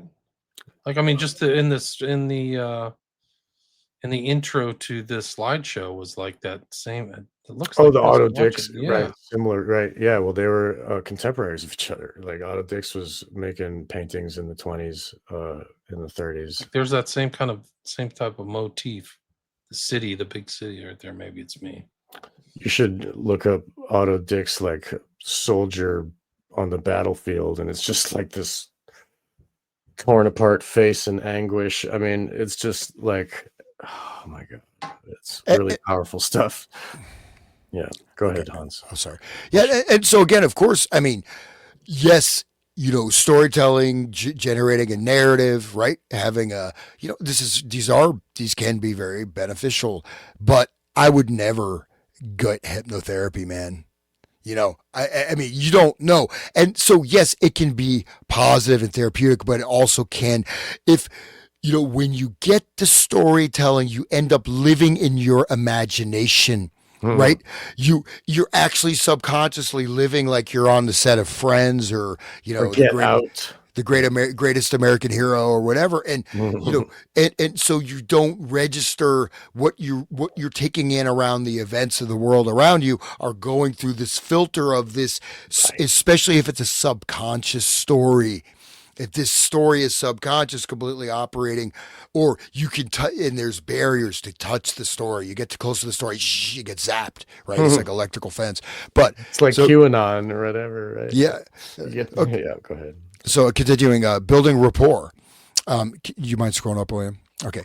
Building rapport is crucial in Ericksonian techniques as trust enhances receptiveness to suggestions. Establishing a strong connection with the subject fosters a therapeutic alliance, promoting a safe space for change and healing. How do you build rapport in NLP? You start mirroring and modeling their physical posture. You look at the cues of what sensory modalities, whatever they're doing. You match your breathing pattern with them. You master the gestural posture. Once you get that link, basically you got like in entrainment, you establish that, then you can start changing them. Then you start, because then they're unconsciously, you start by locking into them, right? But because they're experiencing this unconsciously, you then, once they're sort of, you build the rapport, which means actually you have kind of phase locked, right? You're doing modeling, you're doing this imitation, you're doing this thing. Then you, as you change, then you can direct them. You can change their postures. You can change this. And this is also used in the pickup artist applications of NLP as well. That's what Crowley did with that thing where he was like, oh, look at that guy. And he started walking like him on the sidewalk. And then Crowley tripped and then the man tripped. And it was like that sympathetic magic or whatever. The same idea, what you're talking about. Aleister Crowley, he did this thing on Right. No, it's in my book. I wrote about it in Prophet of Evil. I forgot the guy's name that witnessed him do it, but he basically said, "Hey, watch this," and he did it, and it affected this other person. Like a guy wrote about it. Right. I forgot his name. Gosh. The breathing together, that's something we were talking about that earlier. I think in one of the earlier episodes, we were talking about this self-help guy that was talking about how you breathe together. Who was it? It was the guy with the teeth, the big guy with the teeth. Self-help. What's his face? Wim Hof. No, I'm talking about. What's his name? He looks like a mutant. Tony Robinson. Tony Robbins. He's a success mutant, dude. That dude is so. People to breathe the same and to like influence your partner, and it's some weird shit. And it's like tantra magic. It's like I read about it in Cult and Occult. This. Ancient Eastern magic, like, so yeah, it's important shit. Well, I just wanted to tie all that together. This particular group, which I won't call them a cult, but I was involved in them, not whatever, we'll go into it. But one thing they were doing, there's a book called On Breathing, and what they recommend is you tape your mouth shut when you sleep so you don't breathe through your mouth. And people walking around with tape on their mouth. And that is not a good idea in my estimation. And the thing about breathing techniques and breathing, right? Breathing is something that it will happen naturally, right? You can get all kinds of different altered states through breathing. You can also really screw up your nervous system and your psychology. You can raise too much energy, some of that Kundalini stuff. You can fry out your neurons or your nervous system. But also if you're constantly, okay, I'm breathing, I'm calm, okay, take a deep breath, okay. You're not really, right? So, no, but that happens. And then this is how you get the self-hypnosis. You're telling yourself you're calm when you're actually not calm. And you are detuning from your central nervous system. And then, people get these layers of repressed things, right? You know what I mean? And so this is really a big part of this and why there's so many psychological problems. Because you know what? Whatever, man. Just relax. Anyways. Get over it. Okay. So the Alice in Wonderland technique. I think these are repetitive. This one's repetitive. I think that's from earlier, but you can reread them if you want. Okay. So, but understanding mass psychology, if you want to go, so this, what is the TV? What is the radio? We were talking about this in earlier episodes too. This mass psychosis device, right? That's in your home, infiltrated into your living room, that you trust. Right, we're talking about that is a very important thing in the fireside chats. It was grandpa at the fire, and telling you what to think, and so that this is important. How they have these technological devices, and now the level of technology, I don't know what's happening. Like, it's just too much now that you can't deep fakes. Like, what they got the Queen of England doing break dances and like. How do you know anything is true and real? Like AI, Jesus, like the whole world is just a soup, and you can't make any sense of anything anymore. And like everybody's we're in Alice in Wonderland now, baby. Yeah. Whoa, like you're right. So, okay, all right. I just want to bring up the technology because that's really important because that was happening around the same time as just 37 and like that's when the radio and the TV started really working. Did you Yeah, read this one, Understanding Mass Psychology? I wasn't paying attention. I think it's kind of Okay, so spelled out, are we honestly. on disorientation Yeah, and marketing? Okay. and before you read that, so one thing people mention like Vegas. So there's whole vast psychological literature on the carpets in Vegas. Okay, the patterns of the carpets, and I mean, and this is very well researched how they design. Notice, like you go to IKEA, you know I always get friggin' lost in IKEA, man. It's like, well, get out of this place, man. That's how they get you. That's how they get you, bro. No, even I've noticed even in grocery stores that they'll change the aisle layout. You go and you hear, no, it's here, it's there, it's there. So this disorientation is very, very important, right? And then also, well, anyways, go ahead. But disorientation is physical, spatial, and even as William mentioned, deep fakes. Over onslaught, over mass information overload that creates disorientation. Yeah, the 24-hour news, that crap, that like all CNN and yeah. I'll tell you my Vegas story. I was in the Venetian. I was just walking through Vegas, and it looks like Alice in Wonderland. If you look at the interior designs, it's all kinds of like mushrooms and weird branches and statuaries. And after like 2 minutes, I couldn't figure out where north, south, east, and west were. And I have pretty good spatial like designation. I usually always know where my center of north was. I literally was like, how do I get the funk out of here? I had no idea.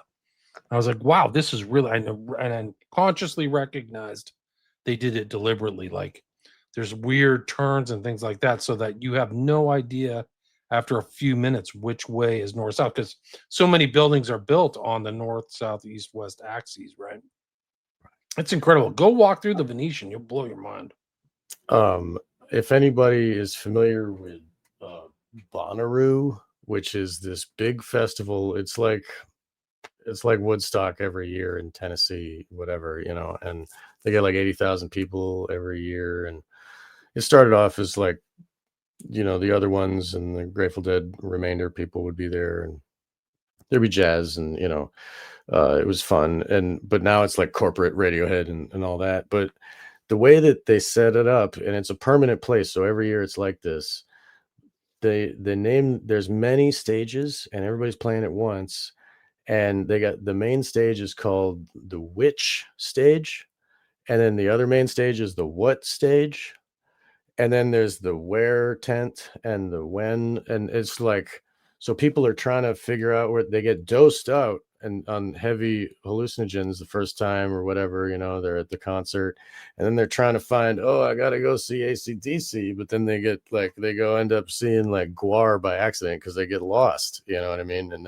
But the disorientation is part of it. It's like part of the way that it's built, so that they can't even ask, where is that? Because the which tent, what tent, and then people play with you while you're tripping and like, what, who, where, and it's really disorientating,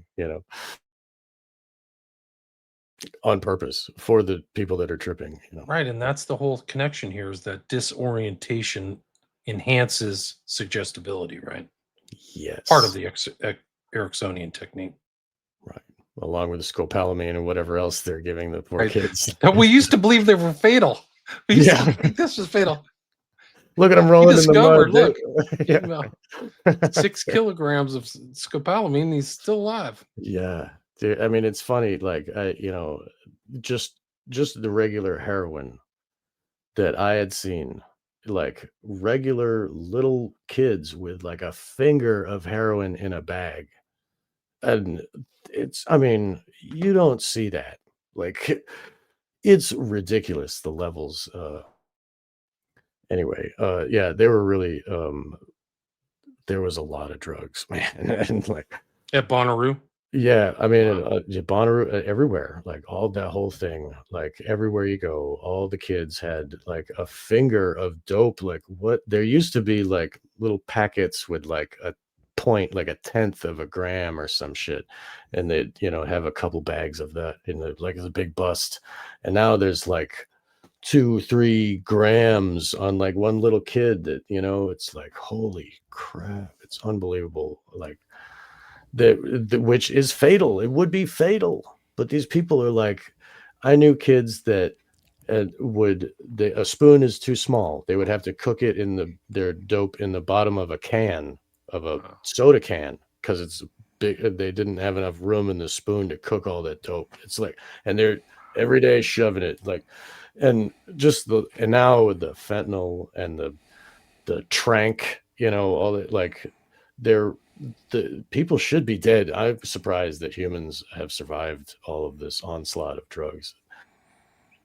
There's a lot of them now. Hans, you got a fan here. Philosophy. Hans has done amazing work. I followed his work for years. Thank you. And I've so Check far it out. earned $1.22. So I'm really proud of that. And in 1901, I could probably have bought a donkey or a goat with that money. But as it is now, I'm happy. Go check him out at the Resonant State. Yeah, help me out, man. I got $1.20, 122 cents. But you better spend that $1.22 because I'm never spending it, dude. I'm so proud of it. But because if you don't spend it now, it's going to be worthless. But no clocks in Vegas casinos. That's true too, right? Yeah. True, yeah. And the oxygen levels, right? Temporal so you're distortion. in this kind of almost like a hypnotic box inside of like a casino. Like you're voluntarily walking in there. But they have these or whatever. Yeah. But just in terms of the drugs and stuff, right? So I mean, just now, I'll walk across. Literally, I could see it from my window, from my porch.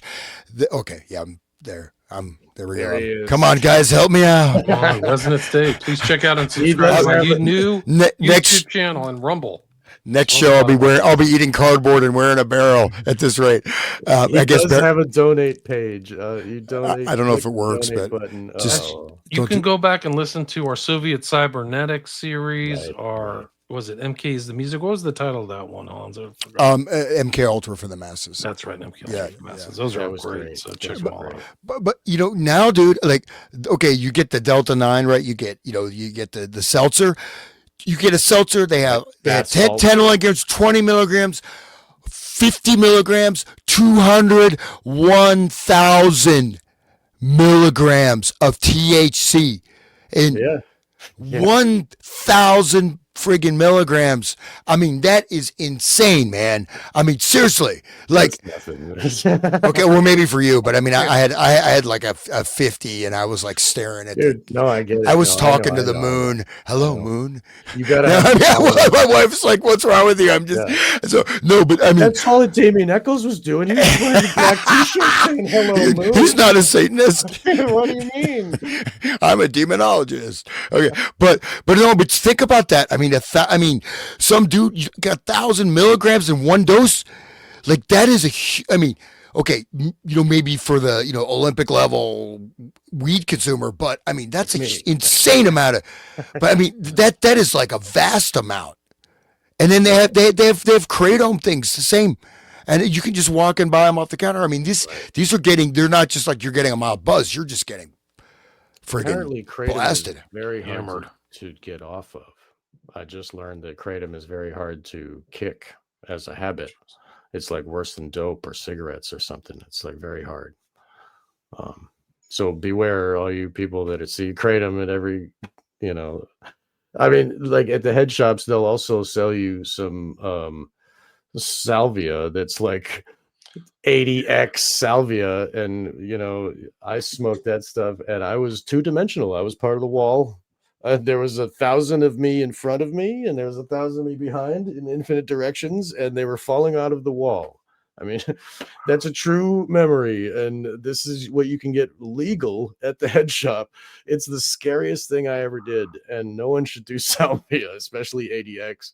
But I mean, that's the kind of doses that people are getting on if they want to go even from the store. They can go to the store and get that, and then they can get the bath salts. Like I was in Tennessee in like 2009, they had bath salts. You could get a gram of bath salt. What is it? it's not for human consumption. Wink, wink. Like, okay, like, what do you do with it? Like, and then if you learn about the Chinese labs, that like when one chemical gets illegal, they just make another one that's slightly a little bit different in a laboratory, whatever, does the same thing in the brain. It's legal completely, just like you were saying that the THC, um, the hemp derived THC, now that they have THC Delta 8, yeah, that stuff, and like it's derived from hemp, which is intentionally has low THC levels. That's the plant is created to have low THC just for its fibers, and they legalize that. And then they're like, oh, look, we're getting it. It's actually from cannabis, guys. But they have to do some really weird science to, it's a lab experiment. But that's what you get from when government makes drugs illegal. It's silly. People it's always an element of control and money involved. It always is. It always is. Very well said. The fact that alcohol is legal and weed isn't is crazy, because alcohol is way worse. Yeah. No, but they want to kill people. It's a death cult. Of course, alcohol, right? Yeah. No, I'm just saying, though, that like if you just go and say someone who has some psychological issues, maybe, I guess there's, a lot of people do, and that sucks. It really sucks. But then you go and I'm just going to take some salvia and drink one can of seltzer that's 1,000 milligrams. Right. Goodbye. Wow. I mean, good luck. Yeah, they were eating a face like on the streets of Florida. Like some homeless guy. You get Philadelphia, man. Look at Philadelphia. Yeah, that's trank dope though. That's not even people do it anymore. It's trank. The trank where is that like croc where your flesh rots off? That's in Russia. They do that. No, they have that in U.S. now too. Yeah, it's called crocodile. Crocodile. That's in the U.S. also. That's from an eye. It's like an eye drop that dries out your eyes or something, for people that tear all the time, that always cry. And it's like drying out their skin. It makes them look like crocodile scales and shit. Their legs fall off, but it has a heroin effect. It has an opiate effect. That's what they're seeking. But heroin's illegal, so you gotta have crocodile skin. So like, it's so stupid. Anyway, and let's get through these slides and wrap it up. We're at the 2.5 hour mark. Really oh my gosh! Yep. Who's going to do storytelling and for connection? All right, here. Go ahead if you want to keep going, but I'll take over. Are you there, Hans? Are you muted? Okay. Storytelling for connection. Ericksonian hypnosis techniques, such as storytelling and indirect suggestion, are employed in social media narratives to foster deeper connections with audiences. By using relatable stories, brands enhance user engagement and influence purchasing decisions. And I might add, if you use actual Ericksonian hypnosis, you're going to embed hypnotic suggestions and commands in that storytelling, so it can go much, much deeper than just, oh, look, it's a Teletubby. Okay. Emotion. Think about the reality TV and that whole thing of like what they were influencing, how they were, the MTV thing with all the people living in a house, and that, they're telling the story and everybody can relate to them and they're normal people. Oh, there's a girl and a guy and a black one and an Asian one, and that whole thing that's the same idea. And even Trump was in it, that like reality TV was a whole thing, like a whole genre of mind control, right? Well, I mean, it's like that, it's like the Truman Show almost, right? So your life becomes like a Truman Show, but also reality TV.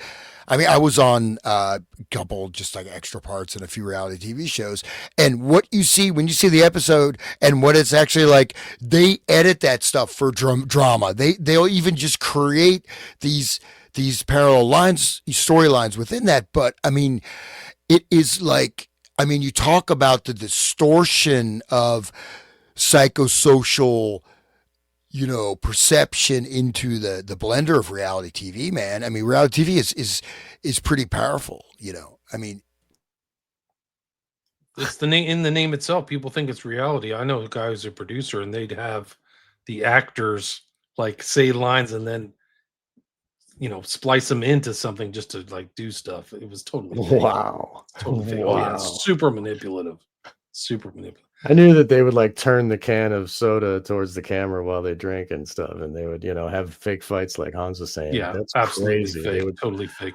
They would like some of the actors would ask like the producers, "Do you want me to overreact?" Like all kinds of weird stuff like that. Yeah, and they all had cocaine in the bathroom too. I knew that. Like, I knew people that were on the Road Rules show or whatever one season that fucking so much drugs. Excuse my language, but there was a lot of drugs there too. Not surprised at all. You want to give me okay? Emotional resonance. A combination of these psychological strategies helps in creating persuasive advertisements that resonate emotionally with users, leading to increased brand loyalty and consumer action. Okay, you can go ahead. William, you can read. I'll stop. All right. Case studies of manipulation in online environments, analyzing successful applications of psychological techniques in digital spaces. 2016, a viral social media campaign utilized the Alice in Wonderland technique to create a disorienting narrative, leading to mass engagement and sharing. I don't know what they're referencing. 2018, a political campaign employed indirect suggestion techniques similar to Ericksonian hypnosis, effectively swaying undecided voters through targeted ads. Not surprised. 2020, an online misinformation campaign used disorienting narratives akin to the Alice in Wonderland technique to confuse users and alter perceptions of reality. That happens all the time. People get totally confused which way is up and down. That happens. Trust the plan. Yeah. What do you mean? Trust the plan. 2021, social media influencers applied Ericksonian principles to craft persuasive narratives that resonated deeply with followers, leading to increased engagement. So, a little general though, like what's your reference? I don't know what it is, but this stuff is happening, guys. They're literally using hypnotic techniques on people. There's no question. All right, let's see. Ethical implications of psychological manipulation. The application of psychological manipulation techniques such as the Alice in Wonderland technique and Ericksonian hypnosis brings forth critical ethical dilemmas. These techniques can be used to influence behavior and decision-making, raising questions about consent, autonomy, and the potential for harm. In therapeutic settings, the focus should be on the client's well-being, whereas in mass communication, the risk of exploitation and misinformation becomes a pressing concern. Conclusion and future implications. You guys want to finish this out? Close. Sure. It is. I'll be honest. It's a little bit lightweight in terms of, but actually the actual connection of Alice in Wonderland technique with Ericksonian hypnosis, if it's actually brought forth. You know what I mean? Actually, what it is. Yeah. And it's end of his life. He's this grandfatherly guy, and, you go talk to him and you leave and you feel great. But I mean, he would just, he would induce anybody to do anything and they wouldn't even know it through this. It was amazingly powerful type of hypnotic stuff. Again, with these stories creating parallel, using the narrative structure of human consciousness in various ways, and then you create parallel narratives, and so then you have an entirely different narrative, right? And he can, you know what I mean? So, and this is very much used, I think, in media and everything like that, right? So it is quite powerful. I was a little bit, in 2021, a man was, anyways, it's okay. But you're right though. The general idea is sound, and where he's going with it, and the idea is that this L. Ron Hubbard used Alice in Wonderland technique. Also, William, you sent me that document of the Scientology method of Alice in Wonderland technique. Is this other one that's also related? I don't know if you. That's where it gets scary. Is like they're using Ericksonian techniques inside of Scientology, along with everything else. That's what's like, whoa, heavy intel stuff. Right. and then Manson, and then all of that other stuff, like in Scientology, and and the best friends, and like what is I guess we're getting towards the end here. I guess I don't want to off track. I was too Lisa, my cat's name is Poppy. All of my animals got named after flowers because I have 2 daughters. I don't have a choice. I don't get to name my pets. So I've got Rosie, Poppy, Sage. That's it. That's beautiful. But those other ones are too shy. Poppy likes the limelight, and she likes to draw blood. She's a very aggressive cat. She's literally drawn like a pint of my blood. All right, let's get this over. Maybe she's doing some kind of ritual you don't know about when she's. I hope not. I hope not. She's not the other room. Which is familiar. It's one of the dark awakening. Right, the witch is familiar to go suck a teat off of somebody else. Like, no, she's like a little psycho cat. She has really nasty, like chaos magician behavior. I'll be asleep on the couch, and she gets up on the windowsill while I'm asleep, and then dive bombs onto my stomach. Like, she doesn't dive bomb onto my legs or my chest. She intentionally goes for like the soft underbelly, and she's done it like 10 times. Like, I'll be totally asleep. She does it for just to piss me off, man. She does all this stuff to make me angry. It's really good. You wouldn't believe it. She has like a really like a Dennis the Menace personality. It's something else. You're really lucky to have her, though. Good for yeah, you. She's a great cat. Yeah. She's like a stray cat. We bought her off the street. Anyway, that's Poppy. That's my mascot. I'll get my Big Hug mug picture and Poppy up on social media tomorrow. I got my Big Hug mug in the mail. And for people who like True Detective, you'll know exactly what that reference is. Anyway, let's finish this out. Come on. I'm tired. I'm hungry. All right. Yeah, this has been fun. Here. Okay.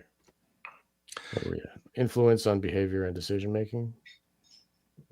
The integration of the Alice in Wonderland technique and Ericksonian hypnosis highlights the powerful influence of psychological manipulation on individual behaviors and group dynamics. Understanding these techniques is crucial for recognizing their potential impact on decision-making process. And like just reading what we were reading before in the beginning and understanding the potential of that is really where, I mean, that is like much heavy. Well, think about exact example of Alice in Wonderland is changing rules. Oh, you can come in here. You can wear this. You don't have to wear this. You have to wear this. You don't have to wear this. This, you know what I mean? And so how these things are changing and shifting, this creates that distortion. And then you feed in Ericksonian stuff. So that's actually very interesting to see applying these two sort of directions together is quite powerful. Evolving media strategies. As social media continues to evolve, the application of the psychological techniques will likely become more sophisticated, and they have, right? We can see that as evident. The future developments may further blur the lines between persuasion and manipulation, making it imperative for users to remain vigilant. And if anybody remembers Harari, Novi Harari, what's his right? Yuval. Right, Yuval Harari. That guy says that there is no free will, and people are automatons that can be controlled. And like this, he's just stating it. This is what this is too, right? I mean, yes.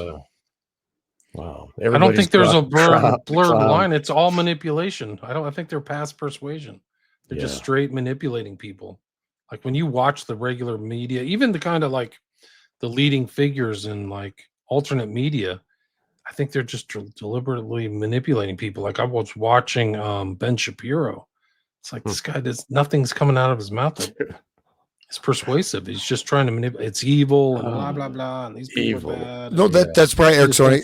Yeah. Ericksonian hypnosis, he very well be doing that. Like I said, notice things like that, especially when you listen to something and you kind of space out and you realize, like, you know what I mean? You're like, oh, I just missed like 5 minutes of that.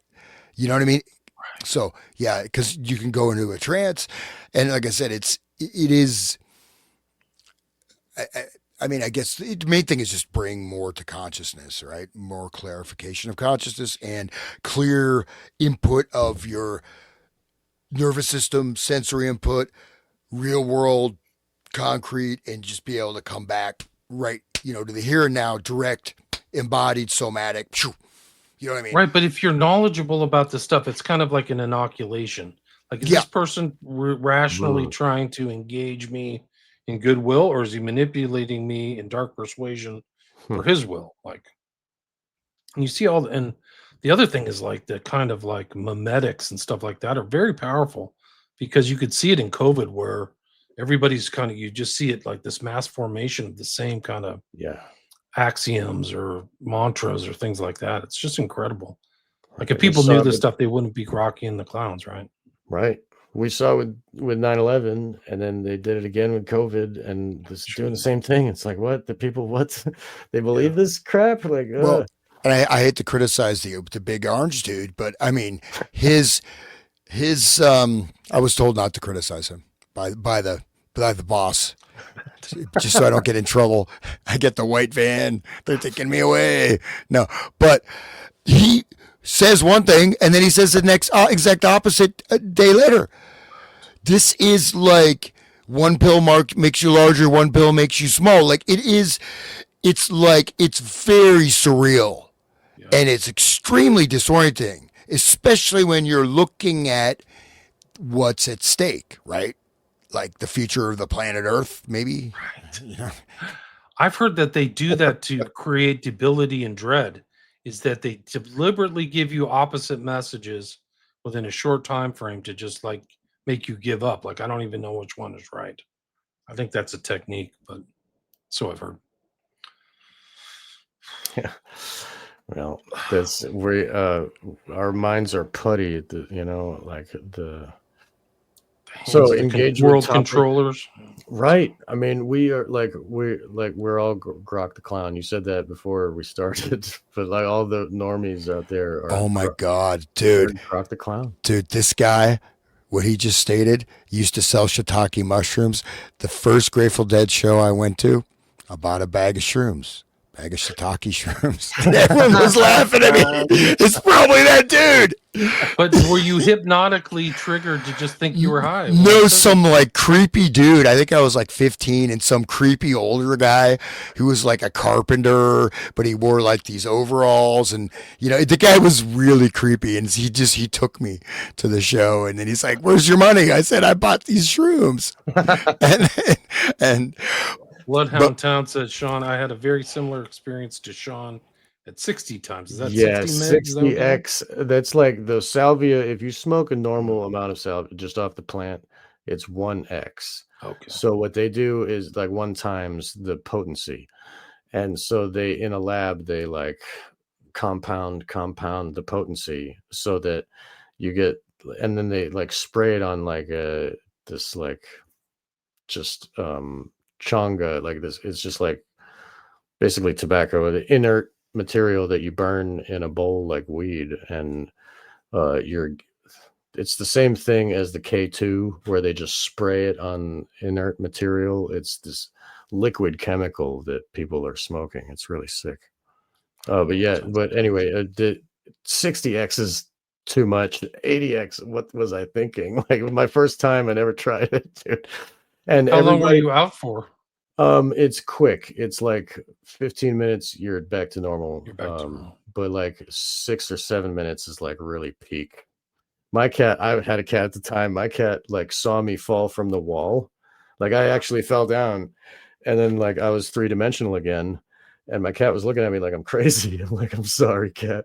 Like his name is Maceo, and but anyway, it was very scary. And everybody I ask, and everybody that I've ever like done, like, oh yeah, hallucinogens, you like hallucinogens. Okay, well, have you ever tried salvia though? Like, it's just like it's always a story. And like one of my best friends talks about how he was cut in half. His whole body was divided in 2, and he was like, "Oh my god, like it's the fucking scariest thing in the world." Yeah, dude, salvia, and that's why it's legal, because it's so goddamn scary. That's my opinion of that shit. Those are those are traumas too, right? Yes. I mean, and I know one guy who he did something similar to that. I mean, as far as I know, maybe for at least 10 years or whatever, he was gone. He may be better now, but as far as I know, I think he's. He was gone from what? Say that again. No, I mean just his mind is gone. The salvia did it. From too much salvia. I guess so. I don't know. Something. Was it one hit? Did it drive him into psychosis, or was it multiple? I wasn't. It wasn't a direct. Friend of mine was a friend of my younger brother, but I guess he thought this guy. Thought his neighbor was Satan, and his other neighbor was God. Oh, And then he was trying to kill Satan, and like he was in a state of psychosis so much he got institutionalized, and that's it's probably better not to do that. I would say psychedelics are a roll of the dice, guys. That dude, LSD is much more easy on your brain than salvia divinorum. ADX, anyway. But I'm just saying that that what's his name, Terrence McKenna, he promoted salvia. He was pushing salvia. That was his whole thing. Dude, you can do it legal. What an asshole. Yeah. Terrence, that's what I'm saying. Talk about NLP. Terrence McKenna is not, that guy was very shifty and it did a lot of damage actually to people. You know what I mean? Because people trust somebody, right? Else, right. But and Leary for that matter. A lot of these guys did a lot of people wrong. But Leary, I apparently like this ayahuasca trend. Like some people receive these, heavenly, visions, but then other people are thrown into freaking the 9th level of hell. Like it's a roll of the dice. I don't know what the basis is, whether you have a good or bad outcome, but apparently not all outcomes are good. Well, no, ayahuasca is used, like the Church of Santo Daime, right? They literally summon entities, they summon spirits, they summon demons. No, I mean, they summon all kinds of different spirits and entities. Wow. No, I unfortunately went to this thing. My brother said, "Oh, this will be healing, relaxing." I didn't know what it was. Some weird cult in the middle of the forest in Maryland, like this red barn. Just trapped. Wow. I thought they're human sacrificing this girl. You couldn't leave the room. Wow. And they would drag people back in. They had all these bouncer dudes, and people are they're like, "Let them come on in." And I'm seeing these entities coming out. There's like this Eye of Sauron open up, and all these demonic entities are pouring out of it. And like one guy, he's an ex-con. I guess he wrote a book about it. He got possessed by a spirit of this Native American who was killed on the land, and he wanted to kill me. And I'm like in the bathroom. He's like, "I will kill you." He's talking in Navajo, and he was possessed by the spirit. Everybody was getting possessed, and multiple people involved with this either permanently have things attached to them. And I know 4 people who are permanently insane from that. Wow. Because of the energetics and the portholes. It's used in a lot of shamanistic stuff and all these other things. So it can be very dangerous, but it depends on the context and setting. But it's very much a spirit portal, ayahuasca. And you really need to know what you're doing. And I would not, that was... Yeah, I don't recommend people using hypnosis or heavy drugs in any way, shape, or form. Salvia, there's a lot of danger here. There's a lot of risk. It's a lot of roll of the dice. I know people who've lost their minds. I had a guest on my show whose left arm was possessed by a demon because of he was tripping on ayahuasca and harmine and like these other couple of things. And he was talking to it and it was responding to him, and he's learned to live with it. He was a guest on my show. Everybody should check it out. I should call him and have him on again. But Jerry Marzinski introduced me to him, and we all talked together. It was phenomenal. He will teach you about there are evil magicians that use the demons and the drugs to enslave people. I mean, and they rape on people. It's not like, it's really, I'm not surprised. You should get me in touch with them. Don Henley says, cool show and topics. Thanks, Big. Good to see you. Welcome back. I'm back. Uncle Ted, great stream. Pure peace. Thanks for joining us. You guys made it to the end, guys. We're almost at 3 hours. I'm almost sorry. done. Let's see. Nice to get out of politics just to mess up my need to get away from it. Okay. But most of what you see on YouTube is paid boost. I'm not surprised. They all get handlers. Yeah, they do. Yeah. They put millions into YouTube. Yeah, they do. Huge offers. We are being mind-effed by the rogue aspect of the agencies and our military. Yeah, I think so for sure. There's absolutely. I mean, it's a lot of these techniques are used to perpetuate war, to perpetuate mind control. Yeah, people don't understand how ruthless these people are at the top. They do not give a crap. Don Henley, Trojan horses implemented. Be ready for false flag psyops guaranteed. A whole new era with AI in the mix. Wait until quantum computing. Yeah. No, we're entering into the digital Alice in Wonderland, guys. It's not a joke.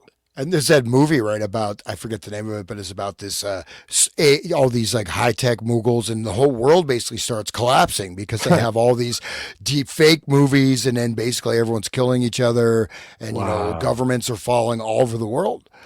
I want to see that movie, dude. What movie is that?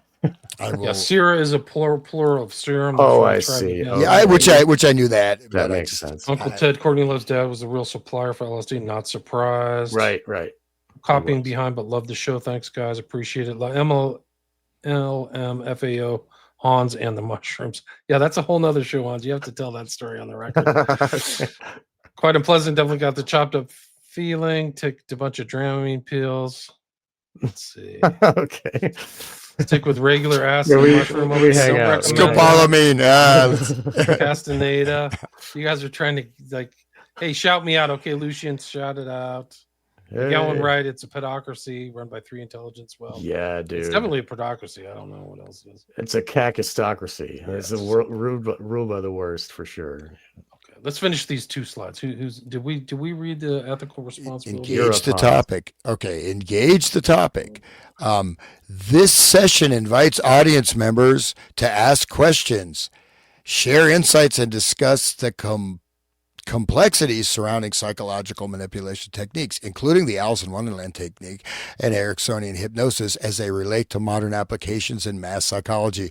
But so this is that slideshow, whoever did this, but this picture is quite funny, right? I don't know what that is. Why did they choose that? Like a bunch of people like shouting in like a cult environment or something. It looks like a Christian rock concert. Yeah, it does. I mean, that's what's really scary is like some of these Christian like mega churches use, I think, some of these techniques. I really do. Oh, yeah. With the music and the timing and everything. And I mean, one of the interesting things about this Kirk assassination that I've been watching, just observing, is like a lot of these Christian guys around Kirk are just freaking lying like dogs, like a rug.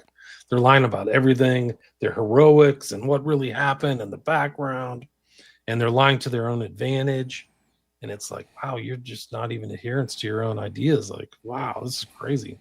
There's a lot of money at stake too, so it's something another else. Day, right? You know, another day, right? Yeah, clown world. Another grounds for some more filthy lucre. I mean, Charlie Kirk was rich, guys. He was super rich. He was worth like multi-millionaire.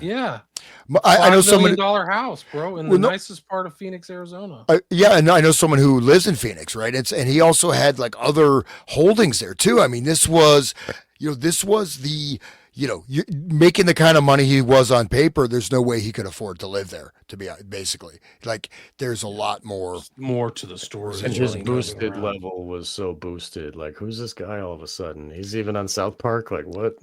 I never even heard of him, man. I hate to say, right? I didn't know him very much, but now that I looked into it, because it's such an important event, you realize he was like Candace. Like, he was somebody. He was like a created celebrity, but for politics or something. And then he bucked his programming, and they didn't like it. Much like Candace. Apparently, Candace says she's the #1 podcast in the world now. Like, that's crazy to think that she's actually supplanted Rogan or whatever. Okay, well, she's talking about trannies running France. Like, I mean, she's commented on my stuff. I think I showed that on social media. One of you guys. Oh, that's great. I have the #1 podcast in America. I forgot you said that at the beginning of the show. It should be the Resonant State. That's right. It should be. Yes. Okay. The Resonant State people should check in my storytelling. It is. Well, we should hear about the shiitake. No, I'm just kidding. Yeah. So, but I just want to. William is closely on her heels, though. Like, William is in the top. What one? William is the king. I'm like somewhere in there. I don't know if this is really her, but this was on my Spotify. Sorry, I probably have like one of the least watched podcasts in America. It's on the board. It's telling me Christ is King. Oh, that's like from a couple months ago. Oh, that's cool, dude. That's before. I think nice. When was Kirk? Kirk was what, September 10th? Yeah, Right. dude. It's about basically before Kirk got popped. Mm. So she's Well, it's listening good to that she's one. listening because I hope she's listening to this series because holy crap. Yeah, like yeah, nobody's absolutely. talking about this stuff, William. Like, wow. Nobody. Yeah. But Nobody. Guys, mention your shows before we wrap it up. Where can people find you? The Resonant State, Hans, where can they find you? Let's go. You find me. Thank you, Sean. You can find that at YouTube. I'm on YouTube. I am on Rumble. I think I wasn't able to change my channel name, but it's there, Resonant State, or you can put Eyes Wide Open, Hans Hutter Investigates. It's on Odyssey, Rumble, Odyssey, BitChute also. BitChute, and then I'm on Spotify, and that's about it, man. And so I appreciate it. I'm kind of obviously I'm just trying to get it started. So don't laugh it's like I got it one. I got one great view. shows on all that Soviet cybernetics and OK music for the masses. Freaking. You're fantastic. an old school voice, but you don't have your own show until now. So we're glad that you finally have a show, Hans. Yeah. Well, I was kicking butt on Spreaker, and then they deleted me. Right. So but PayPal too, right? Yeah, PayPal twice. Keep copies of all your work. Make sure PayPal, you keep all stuff, because I'm reposting stuff that I did from 2 years ago, like that. Russ Disney, I think from 2014. Yeah. That's a long time. Yeah. Wow. But no, I mean PayPal though. I mean literally, like I had my account. They took it, and then I had to get another account. I'm doing this gig for this corporation. They said, we'll pay you through PayPal. So I get another account, different email address, Account is permanently closed, and they just took the money. Straight up. First transaction, and it's just gone. And now the company can't get the money back from PayPal. And I'm like, I can't do anything. But that being said, no complaints. And I do want to say one thing though. At this time, it's very, very important to really, to have a strong center, really to focus on the concritics of your daily life, having a good, very strong moral code, a code of virtue, of action, and really trying to be very, very clear and dialed in with the world around you as much as possible. You know what I mean? Without projection, because I feel that this kind of reality warping is going to start to affect there's like a psychic field, right? You go to India, time moves very slowly. You go around certain places. There is, as you and Cameron talked about, mental contagion, right? So I'm just saying that like this, I think some of this is going to start to have warping effects just because of the field, electromagnetic field of the consciousness. So anyways, God bless everyone. Thank you. Well, they can listen to your show, and they can listen to us together with William and our friend Loomis in a couple weeks. We're going to be talking about the realities of the world in which we live, and people can find that on Wake the Dead. Wake the Dead is on all the same places where you can find the Resonant State, Spotify and YouTube, and this is being broadcast on YouTube right now. And I'm glad to be able to do the lives because I've kind of fallen behind on my posting, and I apologize to the listeners. There's a couple of these actually that I have to still post on my own page, but I got a new job and I'm kind of rearranging my schedules, and life is kind of up in the air. And Hans is gracious enough to help me. I need to make a new intro, so like that's also slowing down my output. So like once I get everything lined up, it will be grooving again. And sorry, listeners, for being so slow. I'll get to it eventually, but life is happening, so I have to, you know what I mean? So, but God bless you. And yes, I also have a donate page, so please help as my life happen a little better. And likewise for Hans and for William too. We all could use a little help if you have the ability to do so. One of the biggest helps is to share, guys. If you have social media or anything, share these shows. If you like them, if you feel they're worth your while or could be worthwhile to somebody else, do us a favor. Nobody here has an ad budget. So go ahead and share it, and talk to your friends about it. This is really good information for you and for your psychic well-being, just like Hans said, just like your mental well-being. Like some of these people are using dark persuasive techniques against you, businesses, corporations, politicians, stuff that probably if you knew this information, you'd be inoculated from falling for, whether it's the dumb war in Ukraine or, I mean, there's so many things, COVID shot. I mean, we really are kind of victims to a lot of this to some extent, on some level of the spectrum, either to a greater extent or lesser extent, or the fact that other people are victims in your family who just believe everything they watch on the flashing mind control box or something like that. Like somebody listens to this stuff, they'll be like watching Fox News or CNN or something like that with a little bit more critical analytical techniques or in their mind. And I mean, maybe this isn't worth my time. So share the show, help each other out. We're just nodes on a decentralized system, and they're making a move on the corporate media now. There's just tons of, they're actually going to discredit themselves. They're such jokers for spending all this money. Nobody's going to listen to some of these jokers, but the alternate media kind of is the last refuge of freedom and liberty. Honestly, it's that serious. So if you have a few extra shekels or pay for somebody's coffee or something like that. Yeah, we need to find your website, William, because that's where the clarity is found, right? WilliamRamseyInvestigates.com. We need to mention that before this is over, please. Tell us. And I just also want to say thank you, William, for putting together this really, I really enjoyable and extremely informative deep dive into these topics, because just one thing, throw out there, like, one of the sort of dangers of the alternative media or anything else is that you get a single word. Oh, he's using NLP. Do you even know what NLP is? No, you don't. Or mass formation psychosis. What is that? It's somebody's using it. You get a little thumbnail definition. You think you understand it. You don't.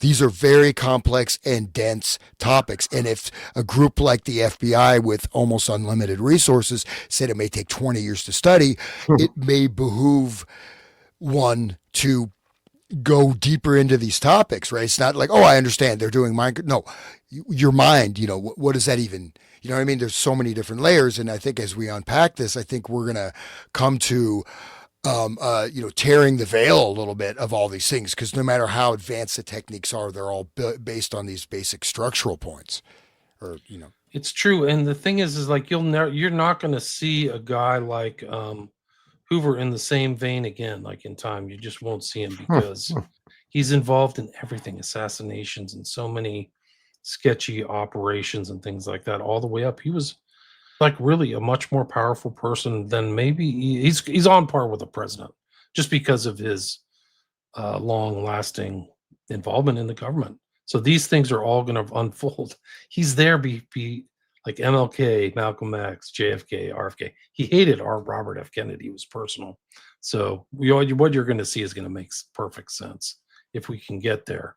We made it through 100 pages so far, but I think that the kind of riffing and stuff like that contextualizes this so people can kind of understand how rooted this is in our consciousness, but that some of this stuff isn't, but there's also stuff people can grasp onto. But like we're literally, these mind control techniques could come all the way up to like modern day people who are doing mass shootings. I think for sure that guy who was Aurora shooter, Holmes, and Mangione's very strange, and Ruth is very strange, but it goes all the way back to the early 30s. So thanks everybody. Thanks for listening. Really appreciate it. Made it 3 hours, guys. 250 listeners, live listeners. So that's like a lot. Like I had a lot for Riley Strain, like I had a lot of listeners for that, but this is a lot of listeners. Anyway, anything you guys want to add to finish it up? Thank you, listeners. We appreciate you listening live. It's great. We don't advertise this stuff. We just click the button. So the comments are great too. They really add to the whole discussion too. So I'm thankful for everybody for commenting and stuff like that, but please share the show. Hans, anything you'd like to add? No, I just appreciate everybody listening. And, as we wind down the American empire with the great orange baboon at this helm of state. I'm just kidding. I'm just kidding. Very much he didn't follow any of his campaign promises, dude. No, anything. Stop the war. He know? did He went back to campaign with the Warlow. Israeli flag behind him, though, so that was kind of one of his promises, wasn't it? So I guess he kept that up, right? Yeah, he did do that. Yeah, He likes pushing in the chair for Netanyahu and Mariam right. Allison, Yeah, like a Are good you, little red-haired butler. you even stretch, bro? Oh, you're so good. You're never gonna let that down. I watched that scene 3 times. All right, guys. That's what Peace. Trump was Okay. doing. Thanks, everybody. Anyway, Share the show. Really appreciate it. Thank you, guys. All right. Thanks All for all right. the nice comments, too. Thank you so much. Thanks, William. Yeah. Appreciate it, man.